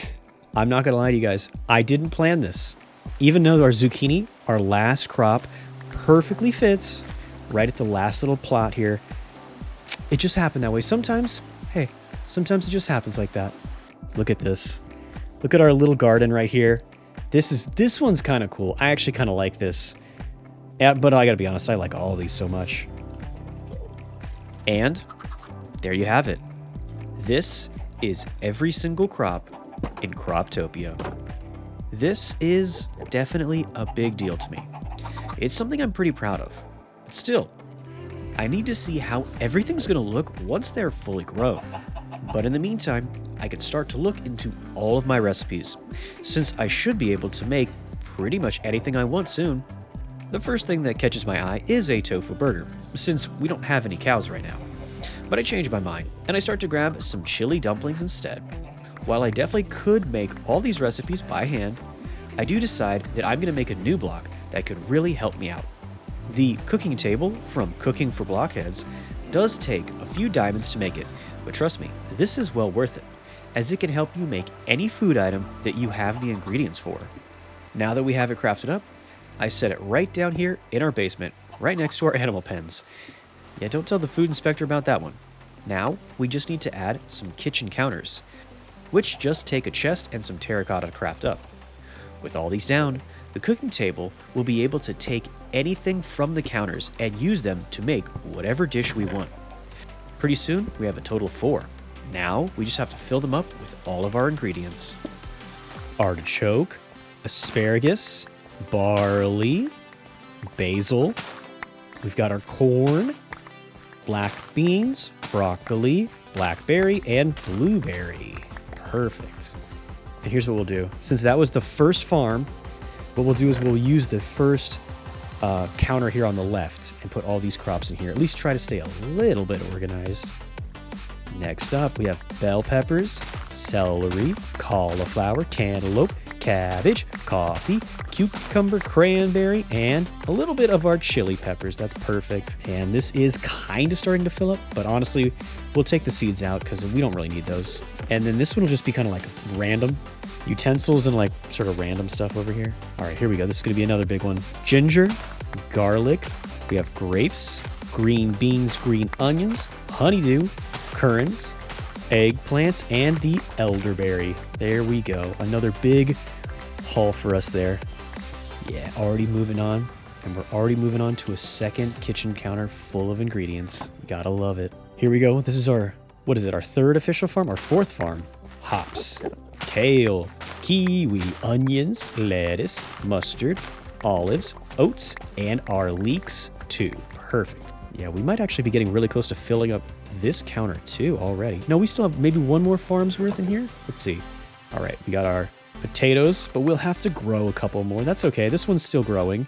Our peanuts, our black peppers. Yeah, we'll still need, we might not have all the black peppers yet. We might have to keep growing these. Our pineapple. Then a little bit of raspberry too. There is one little gap. We can fill that in. Our rutabaga. Get those last ones in there. Oh, we're gonna have to fill in the radish too. Not sure how I feel about that. There we go, rutabaga seed. And now this farm's done too. Let's grab some of our rice and fill in the last bit of rice here. And then look at our favorite. The rutabaga is the best one. Oh, it's the radish. We gotta do radish in the middle. Boom, boom. And let's see, we'll even have enough. Maybe, just barely. We'll get strawberries here. But unfortunately, a lot of these little mini, the ones that I just planted, they're not going to be fully grown, so we're not going to be able to really harvest all these. But we'll try. We'll see what we can get here. I can get one strawberry at least, right? Now we'll do the same with our sweet potatoes, but mostly just fill this out, I think, and our squash. So at least we have a little bit of each, I think. That should be good for all of our recipes. Okay, now let's see. That's only like, what, 10 recipes? That's not as many as I was thinking we'd get. Oh, you know what? I'll bet you if I make all the utensils, we'll be able to get way more recipes. Yeah, that makes sense. There we go. Enough iron for a skillet. Might as well make this kitchen knife too. Yep, and now that we have our skillet, we can actually make a cabbage roll. Look at that. That's 9 ingredients. Wow. At least it's a lot of food, though. In other mods, a cabbage roll might be only like 2 ingredients. I don't know. Now, the good news is we have way, way more food. We'll put some bread in there, too, because I'll bet you we'll be able to make, there it is, our tofu burger. I am going to do this. Yep, needed a skillet, and now we have it, finally. And so, we now begin the final part of Croptopia and this video. Putting all of our new crops to use and making any food that you could really think of. Even though our nutrition has been perfectly balanced, that isn't going to stop me from eating my heart out. Next up, we get some black dye, because we need this to start to make our oven. This will act like a smoker and cook any foods you need. I decided to set it right next to the cooking table. And now, any food that needs to be cooked is automatically sent into the oven. You still have to fuel it, but let's be honest, that's nothing too crazy for us. Soon, we're right back to making whatever dish I want. Fish and chips, tortillas, a little steamed rice maybe. And by that night, we're making a great veggie dish, the Caesar salad, for our nutrition. And then we could even make some popcorn in the oven too. Also, we get some raisins cooking up too, which is nice, but then I do see something that's not so nice. Poor little chickies. Okay, guys, why? How come every time I come in here, you're like crowded around the window, like you're yearning to escape? Genuinely making me feel guilty. Jeez. And now we'll pop in the popcorn and the raisins. Oh, look at this, 2 rows. We've already got a decent little menu going on here. Now, I still have a few days left, and at this point, I thought I had finished up everything in Croptopia.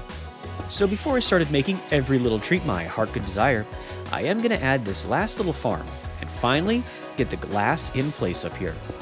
Once again, I did set this pretty low, with a roof that was pretty close to my head, and I start to make a giant window over the crops. However, this was not merely to let in a bunch of light. Nope, because we immediately fill it up with another plot of 9 dirt. Now, you might be able to predict what that means, but were you able to predict that I would put a giant redwood in the middle of my greenhouse? What's that? You did. Oh, you figured that Captain's so in love with redwoods and greenhouses that it was only a matter of time before I could buy them? You know what, whatever, it's still cool. In fact, it's so cool, I decided to actually take it to the next level.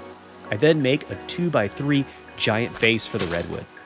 Even though I'm a little scared here as it pops up right in front of my face, I gotta say, it looks gorgeous. It perfectly fits right in the center of the greenhouse. Not too big, and it's definitely not too small. Also, it doesn't even hurt any of the crops on the first floor. It's pretty good. And yes, you heard me correctly. I did say first floor crops. If you couldn't already tell what I was doing with the dirt, I then build some ladders to get up to the second floor, which soon will have plots full of crops themselves. Or, at least I hope they will. I've run out of glass, and I'm not able to finish this whole thing yet. Sadly, framed glass is kind of expensive. Still, I'm already going to set out all these slabs down here underneath the plots. I know I'm going to fill them in, because I can already tell it's going to be worth every penny. At the start of day 91, I get my butt back in the kitchen, where it belongs, and I start to cook up some new recipes, like cornbread, and a couple of roasted nuts too. And at this point, if I want more food, I'm gonna need more ingredients, so I head out to do another round of harvesting. Now, as I make my way through all these different unique crops, I gotta say right here, this is exactly what I was thinking of when I first thought about playing Croptopia. Seeing all of these different colors and shapes all together brought to life in place of what would have just been, rows of wheat? This is exactly what I was hoping Minecraft could be. We get all of these back into the kitchen, and I start to look into what my next plate should be. I start off with a leafy salad, cucumber salad, a fruit salad, and even more Caesar salads. And you might have been noticing a trend there. Without any meats, salads are kind of our big ticket item at the moment. I head out to grab a little bit of iron as I'm still trying to finish that last little farm. And after throwing all the ore into the mills, we should have enough iron to get enough framed glass to do it. At the start of day 93, we finally have the whole second floor of the greenhouse done. We just need to get the dirt all in place. I set out slabs underneath the dirt, but if I'm being honest with you guys, I kind of don't like this look. Seeing the size of the dirt through the glass, kind of yuck. Speaking of making some small changes, I decided to go back to this diorite mini farms and take some of the rim off, so the crops can stick up and show off a little bit more. As the sun is starting to set, I finally make up my mind, and now I'm moving the dirt one block higher. And this is true, now the dirt will be even higher in the air, even more exposed, but don't worry about that, because I definitely have a plan to make this dirt look a lot better. If we have time. Like with any good builder, my answer is more spruce trapdoors. Honestly, trapdoors might be the best part of like every build. Adding these all the way around the dirt makes it look like these are true little planters. By the start of the next day, I have to say, this is looking even better than I had hoped for. Now, I just need to actually get some crops up in those top planters. But of course, we've already planted every crop in the game. So, what could be next? Well, the thing about Croptopia is, not all crops are created equal. Some of the crops have a handful of recipes they're in. Some of them have almost none. And some of the crops are used in almost every single recipe, at least that's what it seems. And so, with the most important rule of Minecraft officially broken, we take our diamond hoe and we get ready to plant all the crops that will help us get the most recipes in the short time we have left. Garlic and olives are two of the big ones, but we also managed to get some tomatoes as well as a few grapes. Olives especially will be a big problem, since they're the only way we can really get any oil. But we also have some blueberries and some cauliflowers and okay, I'm not gonna lie to you guys, these crops aren't actually that important. I chose them purely because of the color. I wanted to have some bright blues and some whites up here as well. Then we also add some red with the peppers, and finally the corn because it's so big and has so much texture that pops out. Look, I worked hard for this greenhouse. It's okay if I want to make it look nice. Speaking of look good, I do eventually add the rest of the spruce trapdoors up top and the lanterns down here on the bottom to finish off this build.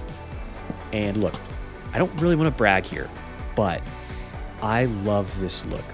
A build like this that's not only very functional, but it's just downright beautiful. It's amazing. Oh no, I forgot about the trees. I forgot I was supposed to unlock the trees. Okay, please. What's the last one? Was it bananas? Coconuts. What? Oh my god, I forgot about the animals. Ah, we still have a cow spawn egg. Oh no, this is I'm gonna have to unlock all the animals, and I'm eventually gonna have to unlock all the trees. I think it said an egg though. Okay, so a chicken egg. Please say it's just an egg. Yep. Let's go ahead and get this. And if you're screaming right now, Captain, why you need 9? I just do, okay? This is gonna work. And panicking, I sure was, because I didn't have any plans to fit in all the recipes that we're gonna use beef and now milk, which we had just unlocked. Hey, look, on the bright side, there are no longer 9 cows, so you're welcome. Okay, you know what? We're gonna head out here. We're gonna bop these down here because I did promise I wanted to return this entire place back to nature, which includes some free range. What is this? Pollinate. I forgot I have an entire mod just for farming flowers. I totally forgot about pollinate. Oh no, I'm not gonna be able to do that. Not in this video. Now, I think if I take my milk, yeah, let's do this. We'll get at least 3 piggies, I think. And looking into this blank little pig stare, I think we can all agree that it was definitely worth it. Also, I do decide to buy some vanilla crops with the emeralds, mostly carrots, and I find a spot for them on top of the greenhouse as well. Now, I had to change my focus over to the trees. I finally found my coconut tree, and was ready to trade up to my next one. That was going to be pretty fun. This next part here with the poor little piggies, yeah, not so fun. All right, so we have a few trees. I think I kind of almost want to place them here out in front of the green. I'm going to place them over here actually because it won't block the view. Well, these will just be in the background. That'll be nice. Okay. As much as I love the nana trees, you know me, I'm going to have to cut some of these out because we're going to make room for some of the new trees. And there it is. All right, so we will bone meal these up. 2 bone meal to get ourselves a date. Honestly, let's be real. That's the only date I'm going to be able to get. All right, so we're still in D's. We're still so far back. Dragon fruit. Okay, that'll be new. Now, actually, this time, I am going to plant this right here because I think it's going to look good. You're gonna make me jump. Come on, man. Please, just give me one. Just give me one. I'm begging. Oh, there we go. Okay. See, that's all it took was some begging. And next up is the fig tree. Dude, this place is really starting to get a Mediterranean vibe all of a sudden. Now, I'm not going to cut down that big oak tree, so let's go ahead and put one here. And then, speaking of Mediterranean, I'm going to put this right here. Yes, next to my little Mediterranean-looking house and all my gardens. And now, we have ourselves a fig tree. That's perfect. The fig tree and the date tree. All right, so fig trees, we can go into grapefruits. That's a tree. It is a tree. That'll grow right there. Even though I kind of can't see, I'm going to leave some space for that to grow. So I guess we'll put a grapefruit right here. I hope this isn't too packed. And then maybe one right here. Yeah? All right, let's go ahead and grab the... Oh, that does look pretty good, though. Oh, yeah, I actually really like that. That's like a super bright orange. Ooh, look at that. Grapefruit goes to the kumquat with a K. With a K, you degenerates, all right? I don't want to hear anything in the comments with a K.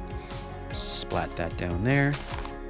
Hold on. Because we only... Oh, we have 3 bones left. Oh, no.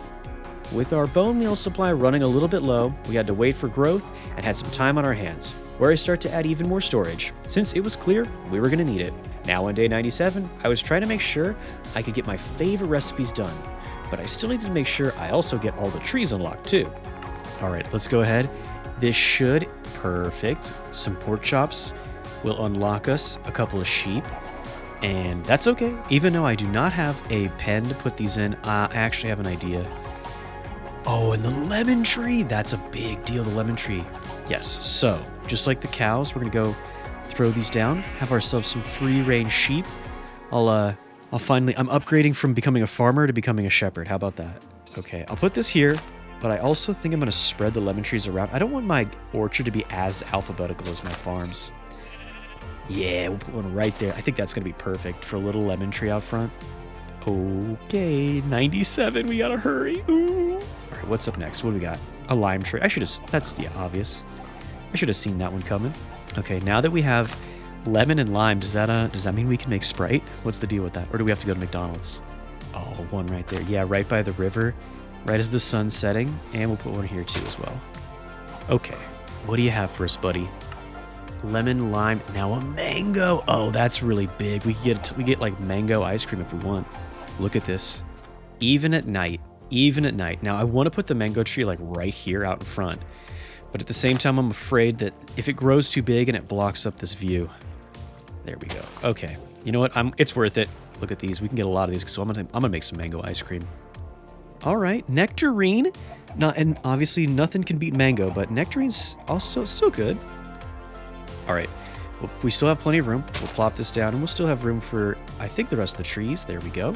Nutmeg. Oh, okay. I wonder what recipes we'll be able to get with nutmeg now. Here we go. I'm going to be 100% real with you guys.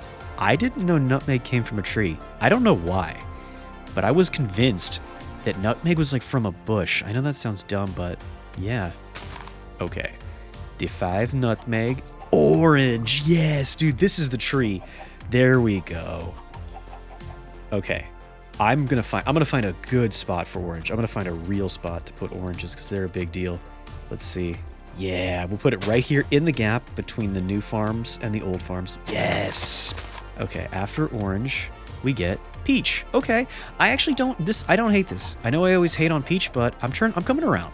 The other yesterday, I think it was, I had a ghost flavored peach drink, which I know is not like real peach, but still that was really good. Peaches go into pear. Now the thing about pear is, pear is the one I'm not really sold on. Not a huge fan of pear. Yeah, we'll just put one out here. That should be good. And grab ourselves one real quick. A couple. There we go. That's what I'm talking about. Pecans are the big win. I think pecans might be my favorite nut and maybe my favorite tree. In fact, look at this. I left a spot right here. Boom, we're gonna put this right by the windmill, right over by the side of my house. Our pecan tree, because we're gonna get pecan pie, you guys. We're gonna get pecan pie. Oh boy. Oh no. 98. Oh, are we gonna? I don't think we're gonna finish in time. Yikes. All right, it's gonna be tough. Obviously, it's gonna be tough to beat. What's it called? Pecan. Persimmon's not that bad actually. If you get persimmon like jams or purees, they're really good. Okay. And you know what? I like it. Actually looks good too. It looks like a really bright orange. Oh, dude, look at this. The window open. We have like a little drive-through. I'll put my order in here and get plums. That's actually kind of cool too. I have a soft spot in my heart for plums. But with, or maybe even without, all of my trees, the truth was this would be our last day in this playthrough. We had finally come to day 99, and I still felt like there was still so much for us to do. I took a stop off in the kitchen, and I tried to get a couple new items, like the Cornish pastry and some fajitas, which I love, because those are some big hearty meals, and I felt like I had earned them. Plums are one of those fruits that I have like the childhood core memory connected to, because my dad used to have a plum tree in our backyard, and I don't know, I didn't really like eating them, but I just like picking it with him, you know? Oh, starfruit. That's kind of unique. I've never grown a starfruit tree in this game. Okay, so now that we officially run out of time, I am going to use these emeralds because why not? And I'm going to buy at least the cherry tree because that's my favorite, and I'll get the maple tree too. Let's see how these look. Yeah, we'll put the orange tree, and then there'll be a cherry tree right next to it. I'll put this here. This might block the view a little bit. We'll see, but we'll give that a try. And we'll put one like right here. If it blocks it, we can take them down. Boom, there we go. Starfruit. We still have a lot of room here too in the forest to plant more trees. All right, officially, we've got to make the most out of our last day. Sadly, yes, this would be our end. And I still needed just a little bit more bone meal if I wanted to finish our orchard collection. Luckily, we still do have a little ace up our sleeve. We can go down to our skelly spawner and combine that with the mill. We should just barely have the bone meal that we need. Maybe. And here we go. As the sun sets on day 99, let's grab our very last starfruit here. It's S. Thinking that starfruit is going to be like one of our last. There might be like one extra left. Oh, walnut. Walnut's W. I'll bet you this is it. I'll bet you this is our very last tree. Now, I'm actually going to save the bone meal really quick. With the last few minutes of our playthrough ticking by, I decided to get into the kitchen where we could grab just a little bit of bacon. I can then use that to make the classic BLT sandwich. Then I can even craft up that artichoke dip that I've been looking for all the way since the beginning. I also decide to just straight up eat it, I guess. Okay. But hey, can you blame me? I wasn't really thinking straight. I was way too worried about the time limit. And so, here we are, day 100. And we get to our last Croptopia item, the walnut. I have to say, I'm kind of filled with a lot of bittersweet emotion right here. Croptopia was undeniably a fun dive into a fresh new farming mod. And I really did love, well, almost all my time I spent here. But in truth, I've come to a realization. Some mods, some ideas in fact, just take more than 100 days to complete. And this mod pack is definitely one of them. As I continue to work through the day, I expand my kitchen menu with meat and sugar. Although, I can't help but admit that I needed way more time to truly enjoy this whole mod. For now, I'm going to start to work on getting our list of things we've done in Croptopia. I'm going to start to pick some of my favorite items. For example, I choose one ice cream, strawberry for me, and then I try to choose one pie, but we might have to go with a few here. I start off with banana cream pie because I love it, like the clown I am. But of course, you guys already know I'm absolutely going to get a slice of pecan pie too. Oh, and a little bit of apple pie because, come on, it's a classic. and soon the chest is looking a whole lot sweeter. But even though day 100 is officially over. So that's it.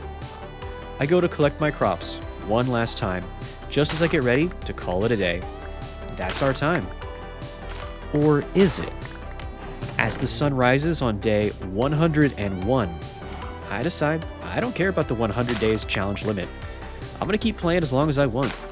It turns out everybody in my comments who's been telling me that the 100-day challenge has been holding me back and it's just too short, well, you couldn't be more right. Trying to survive for 100 days does make sense. Like some of those crazy playthroughs with the parasites and the zombies, I wanted to get out of those playthroughs as soon as I started. But this right here, I could do this for 200 days if I had the time. I walk through my farms, my gardens, the greenhouse. Now, I'm just taking a moment to enjoy everything we managed to build. And I gotta say, I am so proud of us.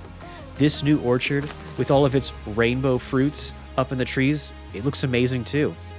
And it even looks a little bit better if you remember that this exact area used to be dried, salt-covered, dead, barren wasteland. I start to pack away all of my tree fruits into the upper kitchen cabinets that night, and then we just get right back into cooking. We start out by getting ourselves some crema, some nougat, a donut, a little bit of dough as well, and with our new animals, we can even get some pepperoni too. I grab some yogurt with another strawberry too, and the animals help us to get butter, which unlocks even more treats, including a fruitcake, almond brittle, and pork and beans. But in the end, we still don't have enough olive oil to craft up everything we could want. Olives are super important in Croptopia, and with a little bit more experience, if I were to play this again, I might have rushed them, and maybe I would have even started a whole olive grove. But hey, at the start of day 103, I'm not complaining too much. I head to my chest, where I finally set out chicken dumplings, cheesy asparagus, some churros, a grilled cheese, ravioli, some french fries, rhubarb crisp, a little horchata, some snickerdoodle as well, and some carnitas, all packed together here. Now I have to say, this collection is already way more than I could have hoped for. Even though I feel like we've missed so much, I already love the work that we've gotten done so far. We aren't even done yet. We get a burrito, a shepherd's pie, some salsa, a tostada, and that's right, finally, a cup of tea too. Our menu chest is now completely full, and as the days go by, I start to overflow and fill up even more chests too. I spend 3 more days just cooking, farming, and playing around with this mod because there really is just so much to do. However, this is the part of the video right here where I have to admit something. Now that we're at this point here, at the end, I must be totally honest with you guys. Even though this mod clearly has way more than I was able to do in 100 days, I'm still not sure I'm as in love as I had really thought I would be. If I were to give this mod a rating, I think that the best I could do right now is a 6 out of 10. And I know that sounds harsh, but here's the thing. I don't know if it was obvious watching, but this mod pack is weirdly kind of brutal to start out. It took us a really long time to get any of our recipes going, since a lot of the recipes in Croptopia are so complex and so hard to get in the early game. If you want to have a much easier, lighter mod that's much more kind to you in the early game, I'm probably going to have to recommend that you check out Farmer's Delight. However, if you want a super complex mod that is packed with way more stuff, I still don't think I could recommend Croptopia, because the better mod there is Pam's Harvestcraft, because it has over 1,000 recipes to cook. It's really impressive in the late game. In truth, the one area where Croptopia really does shine is in some of the models for the crops themselves. Holding that strawberry in your hand or looking at all these fruits in your inventory is pretty impressive, and it can't be beat. But the good news is, we don't have to choose between any of these mods. Since my viewers have been so amazing and have supported me in these farming mods, and you have followed me through this weird little passion / obsession of mine, I think it's time that we try all of them all together. That's right. In the future, I will be doing even more farming mods, thanks to all of you and all of your amazing support. We're going to be using and combining all of these mods in videos and adding even more farming mods in the future. But let's not get too worried about that right now. After all, I'm perfectly happy sitting back and enjoying the view. And what a view it is.